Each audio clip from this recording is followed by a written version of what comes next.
सभी बच्चों का स्वागत है। जल्दी से जुड़िए। आज 88 नंबर सेट है और आज का प्रश्न बहुत ही लाजवाब है ना। फटाफट जुड़े आप लोग। देखिए पहला प्रश्न हम चल रहे हैं। पहले प्रश्न पर क्या कह रहा है देखिए। तो दो मुख्य बातें हैं जो आज मैं बता देना चाहता हूं। आज मैं कमेंट पढ़ रहा था तो उस कमेंट में दो बहुत इंपॉर्टेंट बातें थी जिस पर डिस्कस करना आवश्यक है बच्चे। एक कमेंट में ये था कि सर पहले आंसर बता दीजिए जो मैं लेना चाह रहा था। तो मैं आज से क्या करूंगा, पहले ही आपको आंसर बता दूंगा हर प्रश्न का और फिर जाकर के डिस्कस करेंगे। जैसे इस प्रश्न का आंसर क्या होगा तो याद रखना 1 2 4। ये देखिए ये आंसर है। अब प्रश्न पर आते हैं। क्या कह रहा है प्रश्न में? कह रहा है एक सामान्य दोलक का दोलन चल रहा है ऐसे में, है ना, ऐसे में यानी a normal oscillator is oscillating in such A case.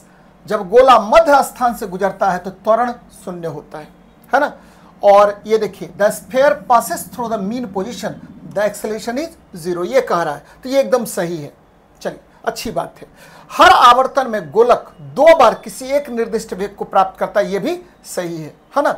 अब देखिए दोलन के दौरान जब गोला चरम स्थिति पर पहुंचता है तो उसके गति और त्वरण दोनों शून्य होते हैं। एक गड़बड़ है। चरम स्थिति पर पहुंचेगा तो याद रखना है कि गति तो शून्य हो जाता है लेकिन त्वरण महत्तम होता है। ध्यान में रखना भाई मेरी, त्वरण क्या होगा? महत्तम होगा। ये मैंने आपको बताया है, त्वरण महत्तम होगा। और अभी हम इसको और एक्सप्लेन करेंगे। सामान्य, ये गलत हो गया। सामान्य दोलक का दोलन आयाम समय के साथ कम होता है क्योंकि दोलन आयाम की एनर्जी क्या होता है, याद रखिएगा, आयाम के वर्ग का समानुपाती होता है। तो जैसे जैसे समय बढ़ेगा तो आपको क्या हो जाएगा भाई, यहां पर आपका आयाम घटता जाएगा, याद रखना है। अब आते हैं प्रश्न के विस्तार में आते हैं। ध्यान देना है मेरी बात पर। ये देखिए याद रखना है कि ये देखिए ये क्या है, तो ये गोलक है, ये दोलक है। याद रखना है ये दोलक है, ऑसिलेटर है बच्चे, ऑसिलेटर है। और कल मैंने आपको पढ़ाया है या आज ही पढ़ाया पता नहीं, ठीक है। ये देखिए इसको बोलते हैं मीन पोजीशन। इस पोजीशन को क्या बोलेंगे तो मीन पोजीशन कहते हैं। इस ऑसिलेटर का ये मीन पोजीशन होता है। एकदम ध्यान में रखना भाई, है ना। इसको माध्य स्थिति कहते हैं, माध्य स्थिति कहते हैं, मीन पोजीशन। चलिए अच्छी बात है। और ये देखिए यहां से चला यहां पर पहुंच गया तो इसको बोलते हैं महत्तम स्थिति। महत्तम स्थिति या आप कह सकते हैं कि एक्सट्रीम पोजीशन होता है। इसको बोलते हैं एक्सट्रीम पोजीशन, है ना। ध्यान में रखना भाई, एक्सट्रीम पोजीशन कहते हैं। अब चलिए यहां पर थोड़ा सा और देखते हैं। ठीक इसी प्रकार इधर भी आएंगे और यहां पर फिर आ जाएगा, ये आ जाएगा एक्सट्रीम पोजीशन। अब देखिए मेरी बात समझिएगा अच्छे से। इस माध्य स्थिति में मैंने आपको पढ़ाया है कि देखिए माध्य स्थिति में क्या होता है और महत्तम स्थिति में क्या होता है। दोनों पर आप बात कर लेते हैं अच्छे से, माध्य स्थिति और महत्तम स्थिति। इस दोनों बिंदु पर एकदम याद रखना है, बराबर ये प्रश्न पूछता है और इसको एकदम ध्यानपूर्वक याद रखनी है। ध्यान देना है बच्चे। क्या मैं कह रहा हूं कि माध्य स्थिति में क्या होता है तो आपको याद रखिए वेग, है ना, वेग महत्तम होगा, है ना। और आपको काइनेटिक एनर्जी ये भी मैक्सिमम होगा और बाकी सब 0 होता है। याद रखना एक्सेलरेशन ये 0 होगा, फोर्स ये 0 होगा, डिस्प्लेसमेंट ये 0 होगा, याद रखना है। और पोटेंशियल एनर्जी ये भी 0 होता है और फोर्स ये भी क्या होगा, यहाँ 0 होता है। याद रखना है, इन सारे कंसेप्ट को याद रखनी है आपको। चलिए यहाँ पर महत्तम स्थिति में क्या होता है कि वेग 0 होता है, काइनेटिक एनर्जी आपको 0 होता है, बाकी सभी चाहे वो पोटेंशियल एनर्जी हो, अस्थितिज ऊर्जा, चाहे त्वरण हो, चाहे बल हो, ठीक है, या आपको क्या हो तो आपका डिस्प्लेसमेंट हो, सब आपका महत्तम होता है। एकदम ध्यान में रखना भाई मेरी, महत्तम या मैक्सिमम होगा। बहुत अच्छी बात है। और ये देखिए यहां से पेंडुलम चला, ये देखिए ये दोलक चला तो यहां से चला तो यहां से यहां जाएगा, है ना। और पुनः यहां से क्या आएगा, यहां आएगा एक तरफ। और ठीक इसी प्रकार आपको माध्य से महत्तम गया, महत्तम से माध्य आया। इस पूरी प्रक्रिया को क्या कहते हैं तो एक दोलन कहते हैं। ध्यान में रखिएगा, एक दोलन कहा जाता है, वन ऑसिलेशन कहा जाता है। वन ऑसिलेशन कहते हैं। और वन ऑसिलेशन में याद रखना है बच्चे कि वेग कितना बार प्राप्त कर रहा है, तो ये वेलोसिटी, यहां से वेलोसिटी आपको 2 बार प्राप्त कर रहा है। यहां से चला यहां पर गया तो वेलोसिटी का मान 0, फिर यहां से यहां आया तो वेलोसिटी का मान बढ़ेगा, और फिर यहां से यहां जाएगा तो वेलोसिटी का मान क्या होगा, तो बच्चे घटेगा, और फिर यहां से यहां आएगा तो वेलोसिटी का मान फिर महत्तम हो जाता है, वेग का मान महत्तम हो जाता है, यानी 2 बार वेग महत्तम प्राप्त करता है। अब प्रश्न पर आइए, एक सामान्य दोलक का दोलन चल रहा है, अच्छी बात है। प्रश्न में कह रहा है कि कथनों पर विचार कीजिए।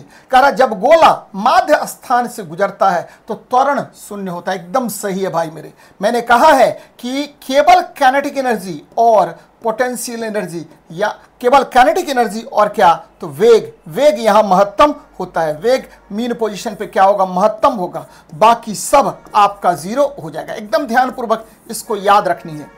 अब देखिए, हर आवर्तन में गोलक 2 बार किसी एक निर्दिष्ट वेग को प्राप्त करता है। मैंने क्या कहा कि गोलक जब भी चक्कर लगाएगा तो ये देखिए माध्य से महत्तम जाएगा, महत्तम से माध्य आएगा एक तरफ, ठीक इसी प्रकार माध्य से महत्तम गया, महत्तम से माध्य आया, ठीक है, तो 2 बार वेग प्राप्त करेगा, 2 बार वेग प्राप्त करेगा। तो ये भी ऑप्शन आपका क्या है, सही है, ये भी कथन आपका सही है। दोलन के दौरान जब गोला चरम स्थिति पर पहुंचता है तो उसके त्वरण, मैंने कहा है कि चरम स्थिति पर या एक्सट्रीम पोजीशन पर बच्चे केवल 2 ही चीज 0 होगा। कौन कौन, तो एक वेग 0 होगा, दूसरा काइनेटिक एनर्जी 0 होगा, बाकी सब महत्तम होगा। ध्यान में रखना है इस कंसेप्ट को भी।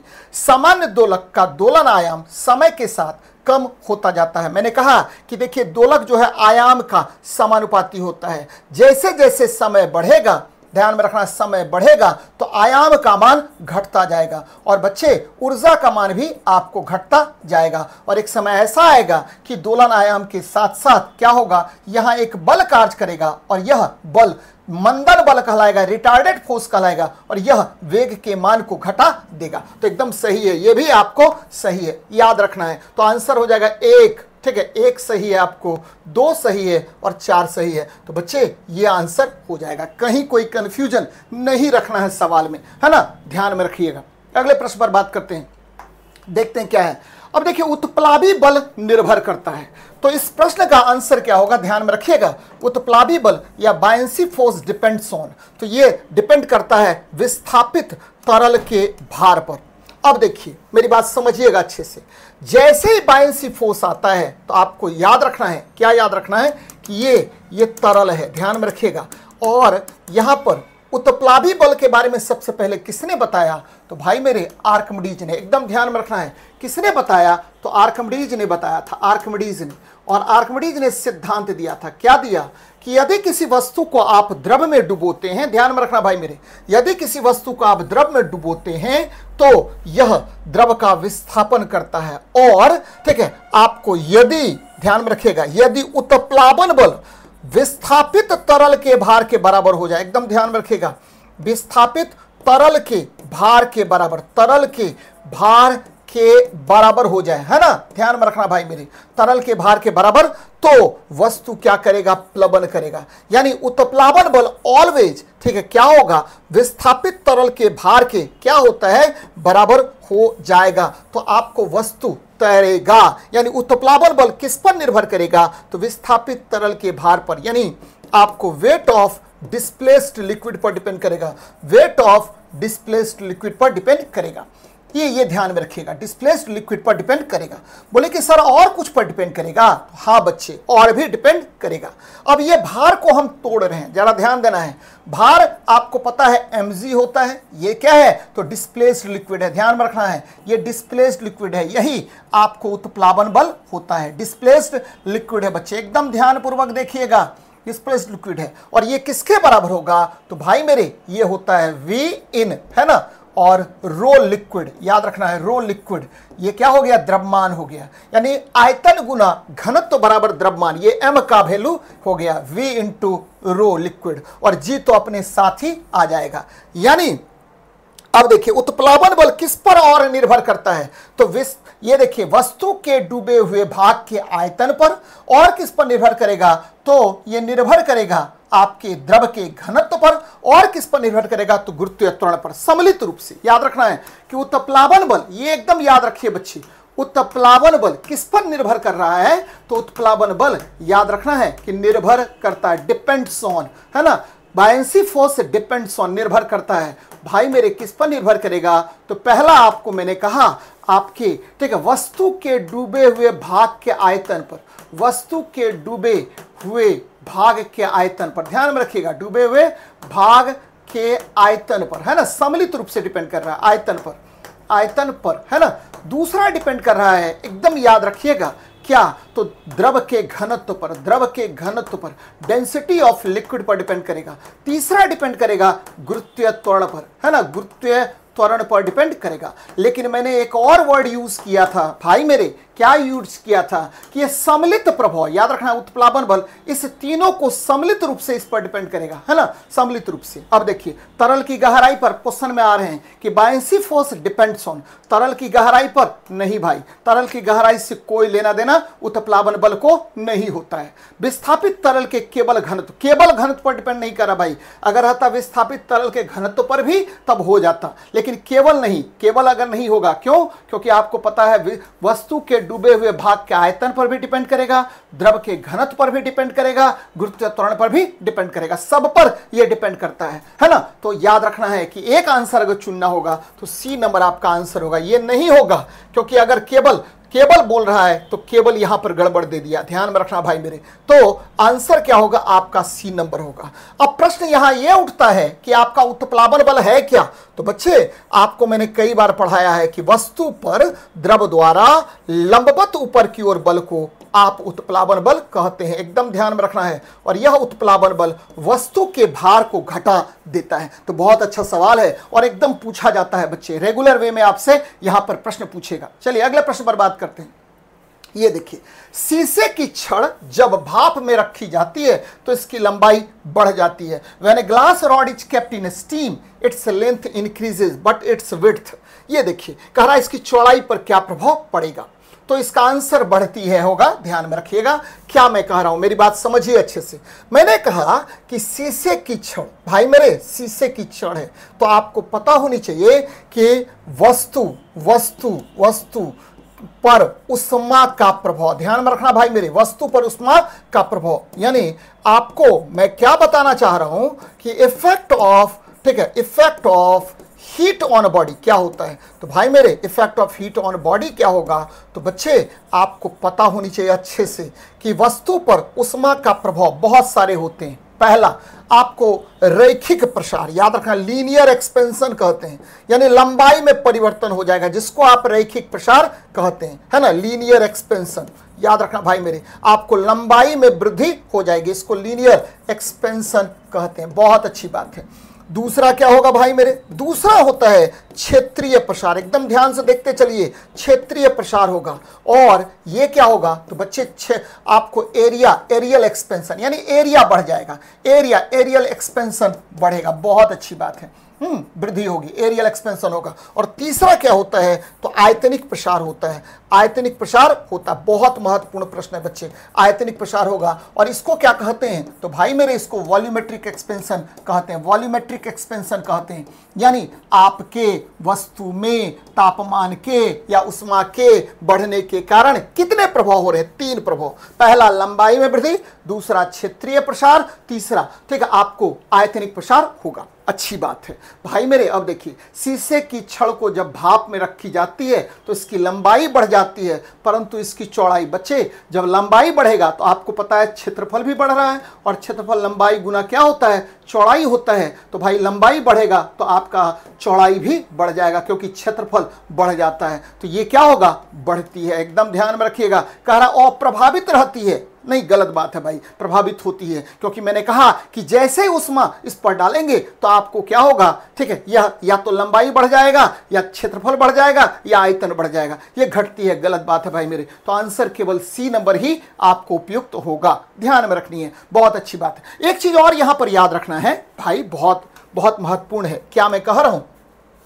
शीशा मतलब यहां पर कांच होता है, और ये कांच है क्या? तो भाई मेरे कांच जैसे ही बोले तो आप ग्लास बोलिए, और यह सोडियम कैल्शियम सिलिकेट होता है, सोडियम कैल्शियम सिलिकेट होता है, बड़ा महत्वपूर्ण है, सोडियम और कैल्शियम सिलिकेट होता है।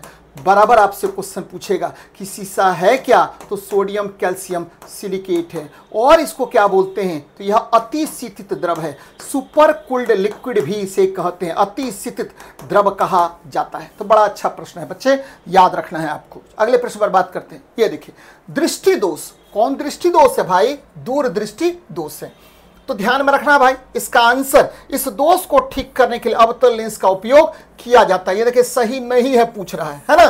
तो अब प्रश्न में आपको मैंने आंसर बता दिया है कि अवतल लेंस का उपयोग नहीं किया जाता है ना। तो अब क्लियर कर रहे हैं, दूरदृष्टि दोष, ध्यान देना है, दूरदृष्टि दोष। बड़ा अच्छा प्रश्न है बच्चे, दूरदृष्टि दोष, मेरी बात समझिएगा अच्छे से। दूरदृष्टि दोष मैंने आपको बार बार कहा है कि देखिए फार साइटेडनेस है ना, इसको बोलते हैं, या इसको बोलते हैं बच्चे मेरे क्या, तो हाइपरमेट्रोपिया, हाइपरमेट्रोपिया कहते हैं। बराबर मैंने आपको चर्चा किया है, बराबर मैंने आपको बताया है ना। देखिए मैंने कहा कि देखिए जो शब्द है, ठीक है, वह अच्छा दिखेगा, यानी यहां पर दूर अच्छा दिखता है, दूर अच्छा दिखता है। एकदम ध्यान में रखना बच्चे, मेरे अनुसार ध्यान में रखिएगा, दूर अच्छा दिखता है। तो कौन खराब दिखता है, तो निकट खराब दिखता है, ध्यान में रखिएगा। नियर जो है आपको प्रभावित होगा, निकट प्रभावित, निकट प्रभावित होगा, निकट प्रभावित होगा। और बच्चे एकदम ध्यान पूर्वक देखना है आपको, क्या देखना है कि दूर अच्छा दिखा, निकट आपको प्रभावित हो गया, तो अब क्या करेंगे, तो क्या कारण, क्या, तो कारण दो, याद रखना। कारण कितने, काउस कितने होंगे, तो यहां 2 काउस होंगे। पहला काउच बच्चे, फोकस दूरी बढ़ जाना है ना, फोकस दूरी बढ़ जाना। नेत्र लेंस का फोकस दूरी क्या होगा, फोकल लेंथ आपको बढ़ गया। और क्या होगा, तो नेत्र आपको पतला हो जाएगा। नेत्र लेंस क्या होगा, तो चिपट जाएगा बच्चे। नेत्र लेंस आपको क्या हुआ, तो नेत्र लेंस ध्यान में रखना है कि ये क्या हो जाएगा, पतला। नेत्र लेंस पतला हो जाता है, पतला हो जाता है, यानी थीन हो जाएगा, पतला हो जाता है। ये मुख्य कारण है ना, ध्यान में रखिएगा। जिसकी वजह से क्या होता भाई मेरे, कि प्रतिबिंब जो है रेटिना के बाद बनता है। ध्यान में रखना है कि प्रतिबिंब कहां बनेगा, रेटिना के बाद। तो दूरदृष्टि दोष में बराबर आपसे क्वेश्चन पूछेगा, प्रतिबिंब कहां बनता है, तो रेटिना के बाद। प्रतिबिंब रेटिना के बाद बनता है, ध्यान में रखिएगा, रेटिना के बाद बनता, पहले नहीं बनेगा, रेटिना के बाद बनता है। और इसको खींच के आप रेटिना पर लाएंगे, इसीलिए ध्यान में रखिए बच्चे, इसमें किस लेंस का प्रयोग करते हैं, तो उत्तल लेंस का प्रयोग होता है, उत्तल लेंस का प्रयोग होता है। बड़ा अच्छा बात है बच्चे, उत्तल लेंस का प्रयोग करते हैं, कन्वेक्स लेंस का यूज करते हैं। और जब भी कन्वेक्स लेंस का यूज करेंगे तो +D का चश्मा, +D का चश्मा आप यूज करते हैं, +D का चश्मा प्रयोग में लाते हैं। अब प्रश्न पर आइए, दूरदृष्टि दोष वाले व्यक्ति के संबंध में निम्नलिखित कथनों में से एक सही नहीं है। Which one of the following statement regarding a person with far sightedness is not correct. व्यक्ति क्या हो रहा है, दूर के पिंडों को स्पष्ट देख सकता है, ठीक है, गलत बात है भाई, कि सही बात है। तो व्यक्ति दूर के, मैंने क्या कहा, दूर अच्छा, तो व्यक्ति दूर के पिंडों को स्पष्ट देख सकता, सही है ना, ध्यान में रखना है। लेंस का नाभ्यंतर अधिक होता है, बहुत अच्छी बात है। मैंने कहा फोकस दूरी अधिक होता है, तो नाभ्यंतर का मतलब फोकल लेंथ होता है, तो भाई मेरे फोकस दूरी अधिक होता है ना, सही बात है, ये भी सही है। इस दोष को ठीक करने के लिए अवतल लेंस का उपयोग किया जाता है, ये गड़बड़ है। मैंने कहा कि आपको +D का चश्मा यूज करेगा या उत्तल लेंस के चश्मे का उपयोग करेगा। तो आंसर क्या होगा भाई मेरे, तो आपको गलत पूछ रहा है, तो C नंबर आंसर होगा। बहुत महत्वपूर्ण है, आपको याद रखना है। आगे बढ़ते हैं, यहां देखिए बड़ा अच्छा प्रश्न है भाई, ठीक है, कह रहा कि खतरे के सिग्नल, है ना, ध्यान दीजिए भाई मेरे, बहुत बहुत महत्वपूर्ण है, बहुत बहुत महत्वपूर्ण है, एकदम क्लियर हो जाएगा भाई, केवल लाइव तो रह, और जो बातें बता रहे हैं उसको ध्यान से देखिए, ठीक है। क्या होता है, आपको इधर उधर से कोई मतलब ही नहीं है, मतलब केवल फोकस रहना है क्वेश्चन पर। चलिए, खतरे के सिग्नल लाल होते हैं, अच्छी बात है बच्चे। जैसे ही लाल होगा आपको याद रखना है कि 620 नैनोमीटर से लेकर के आपको 700, याद रखना है 700 कितना, तो 80 नैनोमीटर के आसपास या 740 नैनोमीटर के आसपास क्या होता है, तो लाल रंग का तरंग दैर्ध्य होता है। ध्यान में रखिए बच्चे, ये वेवलेंथ है, है ना। अब आपको लग रहा होगा कि इस सवाल का आंसर सर नहीं बताया कि लाल की अपेक्षा पीले प्रकाश में प्रकीर्णन कम होता है। लाल प्रकाश का तरंग दैर्ध्य, ये आंसर सही है, आंसर सी नंबर होगा इसका। कैसे होगा वो भी बताना है आपको। अब देखिए पीले रंग का तरंग दैर्ध्य कितना होता है भाई मेरे, तो पीले रंग का तरंग दैर्ध्य होता है, याद रखना, ये वेवलेंथ कितना होगा, तो 520 से 550 नैनोमीटर के बीच होता है। एकदम याद रखना है इसको, तरंग दैर्ध्य एकदम ध्यान में रखिएगा। लाल, ठीक है, नीला, बैगनी, ये सब का तरंग दैर्ध्य आपको याद रखना है, जो बार मैं आपको डिस्कस कराता रहता हूं। अब देखिए मेरी बात समझिएगा बच्चे, आपको याद रखना है कि प्रकीर्णन, एक देखिए वर्ड में यूज कर रहा हूं प्रकीर्णन, प्रकीर्णन को कहते हैं स्कैटरिंग। क्या कहते हैं? स्कैटरिंग कहते हैं। बड़ा अच्छा सवाल है भाई, तो स्कैटरिंग कहेंगे। और स्कैटरिंग क्या होता है, तो ठीक है, ये देखिए ये चला, ये प्रकाश की किरण चली, है ना, और मार्ग में आ गया क्या, तो ये आ गया या तो जल बूंद आ गया, है ना, या जल बूंद आ गया, या आपको धूलकण आ गया। दो तरीके से याद रखना है कि क्वेश्चन ये भी पूछेगा कि अधिकतम प्रकीर्णन किसकी वजह से होता है, तो इस धूलकण की वजह से होता है ना। ध्यान में रखना है कि अधिकतम प्रकीर्णन किसकी वजह से होगा, तो धूलकण के कारण होगा। तो जल बूंद पड़ा तो ये प्रकाश की किरण अलग अलग रंगों में बिखर गया। ध्यान देना भाई मेरे, अलग अलग रंगों में क्या हुआ, तो ये बिखर गया। इसी घटना को प्रकीर्णन कहते हैं, यानी प्रकाश का, याद रखना बच्चे, प्रकाश का, प्रकाश मतलब क्या, लाइट का, तो प्रकाश का, है ना, आपको किसके वजह से, तो जल बूंद और धूलकण के कारण बिखराव, जल बूंद या धूलकण के कारण बिखराव। एकदम ध्यान में रखना, धूलकण के कारण बिखराव को आप क्या कहते हैं बच्चे, बिखराव मतलब स्प्रेडिंग को आप कहते हैं क्या, स्कैटरिंग कहते हैं, है ना। ध्यान में रखिएगा, the spreading of light into different colors due to, ठीक है, आपको water molecules and dust particles is known as scattering। और ये scattering जो होता है, याद रखना है, रेलिक का नियम है। किसका नियम है? Relics law. रेलिक का नियम है भाई मेरे। ये क्या कहता है कि भाई मेरे रेलिक्स लॉ है, और ये साहब क्या कहते हैं, रेलिक्स महोदय कहते हैं कि देखिए scattering inversely proportional to wavelength होता है। अब देखिए जिसका, याद रखना भाई मेरे, जिसका तरंग दैर्ध्य ज्यादा है ना, उसका प्रकीर्णन कम, है ना, और वो अधिकतम दूरी तय करेगा, अधिकतम दूरी तय करेगा। मेरी बात समझिएगा, कभी भूलिएगा नहीं इसको, एकदम याद रखना भाई मेरे, मैं क्या कह रहा हूं, जिसका वेवलेंथ अधिक, स्कैटरिंग कम, अधिकतम दूरी तय करता है। फिर से मैं रिपीट कर रहा हूं इस वर्ड को, मैं कह रहा हूं कि भाई प्रकीर्णन, प्रकीर्णन, प्रकीर्णन कम, है ना, तरंग दैर्ध्य ज्यादा, है ना, वेवलेंथ ज्यादा, प्रकीर्णन कम, दूरी अधिक तय करेगा, बिखरेगा ही नहीं, दूरी अधिक तय करेगा, है ना, दूरी अधिक तय करेगा। देखिए कितना मस्त कंसेप्ट है, अधिक तय करेगा। और बच्चा मेरे एकदम याद रखना, इस कंसेप्ट को भूलना नहीं है ना, ध्यान में रखिएगा। तो किस रंग का तरंग दैर्ध्य, एग्जाम्पल के तौर पर आपको पता है कि लाल का जो वेवलेंथ होता है, तरंग दैर्ध्य होता है, अधिक होता है, प्रकीर्णन कम होगा, अधिक दूरी तय करेगा। तो दूरे से सिग्नल पता चल जाएगा,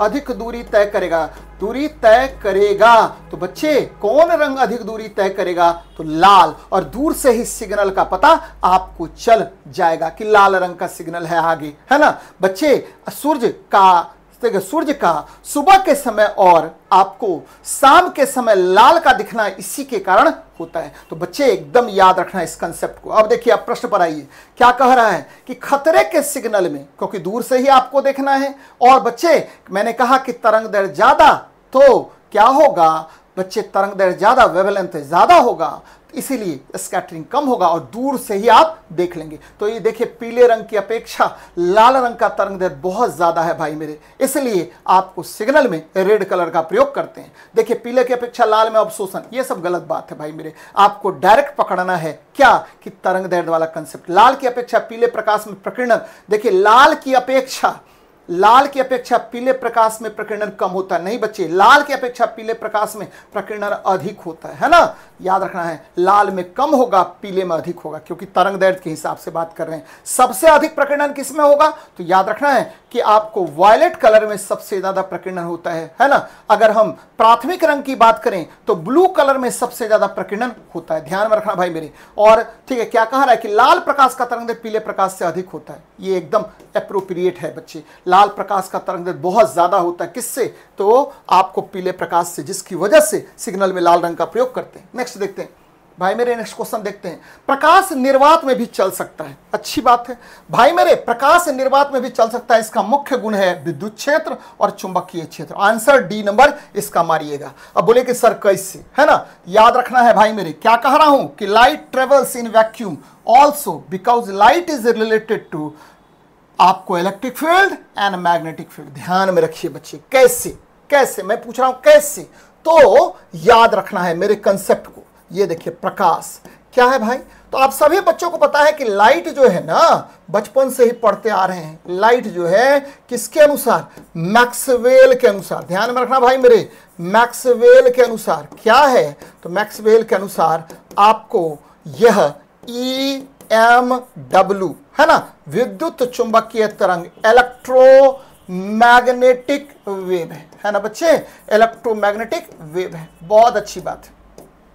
कौन सा वेव है भाई, तो इलेक्ट्रोमैग्नेटिक वेव है। अब देखिए मैक्सवेल क्या बोल रहे हैं, फिर हम आएंगे क्वेश्चन पर। मैक्सवेल साहब क्या बोल रहे हैं, मैक्सवेल साहब बोल रहे हैं कि देखिए, ठीक है, आवेश को देखना भाई, आवेश, आवेश मतलब क्या होता है, चार्ज, ये चार्ज ले रहे हैं, है ना, आवेश को क्या, तो इलेक्ट्रिक फील्ड, कौन सा फील्ड भाई मेरे, इलेक्ट्रिक फील्ड, और कौन, मैग्नेटिक फील्ड, है ना, याद रखना है, के परपेंडिकुलर, के लंबवत, है ना, दोलन कराने पर, याद रखना है, लंबवत दोलन कराने पर, ऑसिलेट कराने पर, ऑसिलेट, दोलन मतलब परपेंडिकुलरली ऑसिलेट करा रहे हैं, ऑसिलेट कराने पर क्या होता है, कराने पर आपको EMW उत्पन्न होता है। ध्यान में रखिएगा, उत्पन्न होता है, EMW क्या होता है, तो उत्पन्न होता है, याद रखना भाई मेरे, उत्पन्न होता है।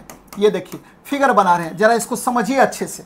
ये देखिए, ये आवेश है, आवेश को मैंने क्या किया आपको, ठीक है, दोलन करा रहे हैं, किसके, तो ये देखिए इलेक्ट्रिक फील्ड है भाई मेरे, और ये क्या है, तो मैग्नेटिक फील्ड है, दोनों एक दूसरे के परपेंडिकुलर हैं, तो यह एक वेव प्रोड्यूस कर रहा है जिसको आप इलेक्ट्रोमैग्नेटिक वेव कहते हैं। और ठीक है, ये जो प्रकाश है बच्चे, ये क्या है, तो इसी का पार्ट है, लाइट इसी का पार्ट है, इसी विद्युत चुंबकीय तरंग का पार्ट होता है। और आपको मैंने कई बार पढ़ाया बच्चे, ये कितना होता है EMW में, कौन कौन सा चीज होगा, तो इसमें आपको 7 विभिन्न तरह के तरंग होते हैं, गामा और क्या, एक्स, उसके बाद क्या यूवी, उसके बाद क्या विजिबल, यही दृश्य है बच्चे जिसको आप प्रकाश के रूप में जानते हैं, उसके बाद IR, उसके बाद क्या होता है, तो माइक्रो, और अंत में क्या होता है, तो रेडियो तरंग होते हैं, इसी को विद्युत चुंबकीय तरंग बोलते हैं। और यही दृश्य प्रकाश है बच्चे, यही दृश्य प्रकाश है, और यही देखने में मदद करता है, और इसे ही आप प्रकाश कहते हैं, लाइट वेव्स कहते हैं।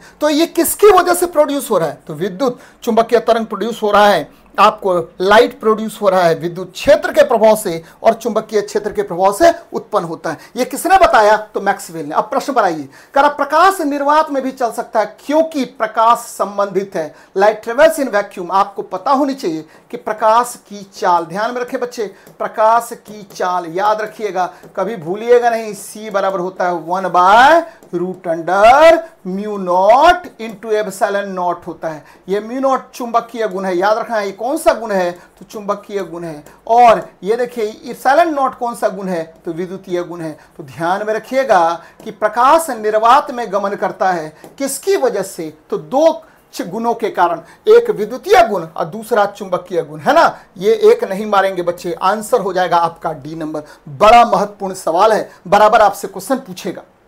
नेक्स्ट देखते हैं भाई मेरे, नेक्स्ट देखिए क्या कह रहा है, समान वोल्टेज के लिए 2 विद्युत बलों, तो बच्चे आसान प्रश्न है ना, ध्यान में रखिएगा। इसका आंसर शायद R2 बराबर R1, तो बना के देख लेते हैं भाई मेरे। ये देखिए P बराबर क्या होता है, तो V²/R होता है ना। ये देखिए समान वोल्टेज कह रहा है, वोल्टेज समान है, यानी आपको क्या है भाई मेरे, यहां पोटेंशियल सेम वोल्टेज कह रहा है। तो मैं आपको अपने तरीके से बनाता हूं इस तरह के सवाल को, क्या कह रहे हैं, तो V को नियत कर दीजिए, जो समान उसको नियत कर देना है, और ये देखिए गुना कर दिए, P × R बराबर क्या, नियत हो गया भाई मेरे, और क्या हुआ, तो P1R1 है ना। ये देखिए P1R1 बराबर क्या हो जाएगा, P2R2 हो जाएगा, याद रखना है। अब देखिए P1 का मान कितना दिया भाई, 200 वोल्ट दिया हुआ है, और R1 तो R1 ही है, बराबर P2 कितना, तो 100 वॉट दिया हुआ भाई मेरे, और R2 का मान कितना, तो R2 का R2 ही मान है। ये देखिए काट दीजिए भाई मेरे, ये आ जाएगा कितना, तो R2 बराबर 2R1। देखिए कहां पर सवाल में है, तो R2 बराबर 2R1, ये बी नंबर आंसर हो जाएगा। देख भाई मेरे, मैं जैसा बना रहा हूं उसी तरह से आपको इसको सॉल्व करना है, और ठीक है, अगर इस तरह से सॉल्व करते तो कभी कंफ्यूज नहीं होइएगा।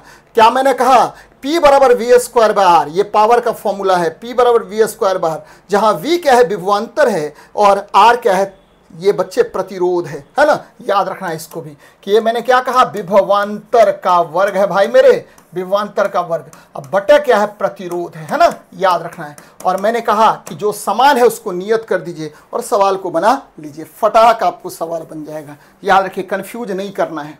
यहां देखिए बड़ा अच्छा ये भी सवाल है भाई मेरे। पहले तो ये जान लीजिए ठीक है कि ये क्या है ना, फिर हम सवाल का आंसर भी बताएंगे आपको। प्रतिदीप्ति नलिका के साथ चोक, ये देखिए चोक है, ये चोक है भाई। तो चोक क्या होता है, तो बच्चे चोक जो है इसको बोलते हैं क्या, तो ब्लास्ट युक्ति कहा जाता है। ध्यान रखिएगा, चोक को हम ब्लास्ट, ठीक है, ब्लास्ट इक्विपमेंट कहते हैं, ब्लास्ट युक्ति कहते हैं। ध्यान में रखना भाई मेरे, ब्लास्ट युक्ति कहते हैं। मैंने कहा blast equipment, this is to be known as blast equipment. Blast equipment इसको कहते हैं। बोले कि सर इसको ब्लास्ट इक्विपमेंट क्यों कहते हैं, तो भाई मेरे ये दो काम करता है, ध्यान में रखना है, ये दो काम करता है। चोक दो कार्य करते हैं, दो कार्य करते हैं, ध्यान में रखिएगा, कार्य करते हैं। क्या करेंगे दो कार्य, तो it has two types of work. पहला वर्क क्या है, ध्यान में रखना, पहला वर्क क्या है इसका, तो पहला वर्क है उच्च वोल्टेज उत्पन्न करना, बहुत महत्वपूर्ण है, उच्च वोल्टेज उत्पन्न करना, उच्च वोल्टेज उत्पन्न करना, हाई वोल्टेज प्रोड्यूस करना। आप सभी बच्चों को पता होगा, आपने देखा भी होगा, हमको याद है बचपन में हम लोग देखते थे, क्या ये ट्यूब लगा हुआ है और यहाँ स्टार्टर है। तो बच्चे जैसे ही हमने स्विच को दबाया तो ये स्टार्टर लिंक्ड है किससे, तो ट्यूब से लिंक्ड है। स्टार्टर क्या होगा, अचानक देखिएगा क्या जलेगा बुझेगा, जलेगा बुझेगा, और तुरंत आपको जो मरकरी है ये भी आयनित होता है बच्चे, आयनित होता है, और आयनित होने के बाद अचानक जल उठता है। तो बच्चे याद रखना है कि उच्च वोल्टेज इसलिए उत्पन्न होता है क्योंकि गैस को आयनित करना होता है। ध्यान में रखिएगा, गैस को, क्योंकि आपके जो मरकरी ट्यूब है उसमें क्या होता है, तो Hg अब प्लस क्या बच्चे, आर्गन का वेपर होता है, आर्गन का वाष्प होता है, और इसको आयनित करने के लिए आपको वोल्टेज बहुत ज्यादा चाहिए। तो गैस को आयनित करना होता है, यानी फॉर, ठीक है, फॉर आयोनाइजेशन ऑफ गैस बच्चे, गैस को आयनित करना होता है, जिसकी वजह से आपको यहां उच्च वोल्टेज होगा। किसमें, तो चोक कुंडली में। याद रखना बच्चे, चोक कुंडली में क्या होगा, हाई वोल्टेज प्रोड्यूस करेंगे। क्यों, तो ड्यू टू क्या, किसकी वजह से बच्चे, तो मरकरी और आर्गन को क्या करना, तो वाष्पित कर आयनित करने के लिए। चलिए दूसरा, अब देखिए ये क्या होगा भाई मेरे, आपको याद रखना है कि परिपथ में जब एक बार आयनित हो गया तो परिपथ में, ठीक है, परिपथ में धारा को कम करता है। याद रखना, धारा को क्या करेगा, कम करता है। याद रखना, कम करता है, यही दो काम होता है, क्या, कम करता है, यानी टू डिक्रीज द, ठीक है, इलेक्ट्रिक करंट इन किसमें, सर्किट बच्चे। ये क्या करेगा, तो प्रतिरोध के मान को बढ़ा देगा, क्योंकि यहां इंडक्टर, यानी चोक कुंडली क्या होता है, एक प्रकार का इंडक्टर है बच्चे, ठीक है, रेसिस्टिव इंडक्टर है। तो ये क्या करेगा, तो आपको परिपथ में सर्किट में इलेक्ट्रिक करंट के वैल्यू को कम कर देता है, जिसकी वजह से आपको सर्किट जलने से बच जाता है और आपका फ्यूज भी बच जाएगा। याद रखना, आपका ट्यूब भी जलने से बच जाएगा, नहीं तो इतना ज्यादा वहां करंट प्रोड्यूस हो जाएगा कि आपको ये जल जाएगा, क्योंकि पोटेंशियल बहुत हाई हो गया वहां पर, है ना बच्चे। तो धारा के मान को आप क्या कर देते हैं, कम कर देते हैं। ये दोनों काम किसका है, तो आपके चोक कुंडली का है। तो ये देखिए लाइन वोल्टता बढ़ाती है, एकदम सही बच्चे, हाई पोटेंशियल यहां पर हो जाएगा। लाइन वोल्टता घटाती है, गलत बात है। परिपथ में विद्युत धारा कम करती है, ये भी सही है। यानी आपको याद रखना है कि ए और सी दोनों सही है, इसीलिए आंसर क्या होगा, तो भाई मेरे आपका डी नंबर आंसर होगा, उपर्युक्त में से एक से अधिक। और एकदम नोट डाउन करके लिख लेना भाई मेरे, पूछेगा ही इस तरह का प्रश्न, फंसाएगा आपको। यहां देखिए ये भी लाजवाब प्रश्न है भाई मेरे। आप सभी बच्चों को पता है कि धरातल से h ऊंचाई तथा h गहराई पर गुरुत्वीय त्वरण का अनुपात, है ना, क्या होगा। तो आप सभी बच्चों को पता है कि h, ठीक है, ये देखिए ये क्या है, h ऊंचाई पर गुरुत्वीय त्वरण। याद रखना भाई मेरे, h ऊंचाई पर क्या, तो acceleration due to gravity, GH मान लेते हैं। ये होता है क्या, तो ये होता है 1, ठीक है, याद रखना है, ये होता है 1 प्लस, ठीक है, जी डैश, यहां पर क्या हो जाएगा, ये जी एच है, तो जी इंटू 1 प्लस एच बटे आर टू दी पावर -2 होता है। ध्यान में रखना भाई मेरे। और गहराई पर क्या होगा, तो जी डी बराबर होता है जी इंटू 1 माइनस डी बटे आर, डी को भी यहां पर एच ही मान लिया है ना, दोनों ऊंचाई भी और गहराई भी दोनों एच ही है बच्चे, तो एच बटा क्या कर लीजिए, आर कर लीजिए, ये दोनों फॉर्मूला होता है। तो दोनों का अनुपात निकाल लीजिए, जी एच बटा क्या जी डी, ध्यान दीजिए बच्चे, जी एच बटा क्या जी डी, जी एच बटा क्या जी डी, ये ऊंचाई पर आपको गुरुत्वीय त्वरण है और ये गहराई में गुरुत्वीय त्वरण है। क्या होगा भाई मेरे, जरा प्रश्न को देखिए, अच्छे से देखिए बच्चे मेरे, अच्छे से देखिए, जी को काट देते हैं, कोई बात नहीं है, कट गया, तो ये बचा 1 प्लस एच बटा आर टू दी पावर -2, है ना। अब देखिए क्या होगा भाई मेरे, फिर आ गया क्या, तो ये देखिए 1 प्लस एच बटा आर टू दी पावर -2, कोई प्रॉब्लम नहीं है। अब ये आ गया 1 माइनस एच बटा आर, 1 माइनस एच बटा आर, कोई प्रॉब्लम नहीं है, ये भी ध्यान में रखना है ना। अब क्या करते हैं, अब हम करते हैं इसको गुना कर देते हैं, आर प्लस एच का होल स्क्वायर, या आप कर सकते हैं इसको, देखिए ध्यान देना भाई मेरे, इसको आगे कर लेते हैं, बाइनोमियल एक्सपेंशन से इसको आगे कर लेते हैं, या ना भी करें तो भी काम चल जाएगा। यहां देखिए ये जो आपको क्या है, तो ये जो आपको क्या है, तो ये देखिए ये क्या है, तो बच्चे आपको पता होनी चाहिए कि ये जो गुरुत्वीय त्वरण है, तो दूरी अगर बढ़ेगा, ध्यान में रखिएगा, जी बराबर होता है क्या, जी एम बटे आर स्क्वायर, जी बराबर क्या होता है, जी एम बटे आर स्क्वायर। तो बच्चे दूरी अगर बढ़ेगा, ध्यान में रखिएगा, ये दूरी अगर बढ़ेगा तो जी का मान क्या होगा, घटेगा, ध्यान में रखना है। तो ये चाहे इसका अनुपात निकालिए, या आप क्या करें, या आपको सीधी बात करें, तो क्या बोल रहे हैं बच्चे कि ऊंचाई अगर बढ़ेगा, ध्यान में रखना है, ऊंचाई अगर बढ़ेगा तो गुरुत्वीय त्वरण का मान क्या होता है, ऑलवेज घटेगा। गहराई अगर बढ़ेगा तो भी गुरुत्वीय त्वरण का मान क्या होता है, घटेगा। याद रखना है बच्चे, ये कैसे घटेगा, तो रैखिक रूप से घटेगा, ध्यान में रखना है, कैसे घटेगा, तो रैखिक रूप से। क्यों, क्योंकि जी प्रोपोर्शनल टू क्या है, तो आर, ये देखिए जी प्रोपोर्शनल टू क्या है, 1 बटा आर स्क्वायर है, ध्यान में रखिएगा, इनवर्सली प्रोपोर्शनल है। ये क्या होगा, समय के साथ, ये जो है आपको गहराई के साथ ये रैखिक रूप से घटता है, ध्यान में रखिएगा, गहराई के साथ यह रैखिक रूप से घटेगा, क्योंकि इनवर्सली प्रोपोर्शनल है बच्चे, तो एच के साथ, ठीक है, ये रेखीय रूप से घटता है, ध्यान में रखना भाई मेरे, घटता है, बढ़ने का तो कोई चांस ही नहीं उठता है। याद रखना है कि गहराई के साथ क्या होगा, यह घटेगा ना कि बढ़ेगा, है ना, क्योंकि मैंने पहले ही कह दिया आपको कि जितना ज्यादा आपको क्या होगा, ठीक है, यह आर का मान बढ़ेगा उतना ही कम क्या होगा, जी का वैल्यू होगा। तो ध्यान में रखना भाई मेरे कि दोनों का अनुपात क्या होता है, तो रैखिक रूप से बढ़ता है। और इसको एकदम लिख भी लेना है भाई, क्या लिख लेना है कि मैं आपको बता रहा हूं कि ये देखिए जी एच बटे जी डी, आपको याद रखिएगा इसको, ठीक है, ये क्या होता है कि आपको डायरेक्टली प्रोपोर्शनल टू, याद रखना 1 बटे एच होता है, ध्यान में रखिए भाई मेरे।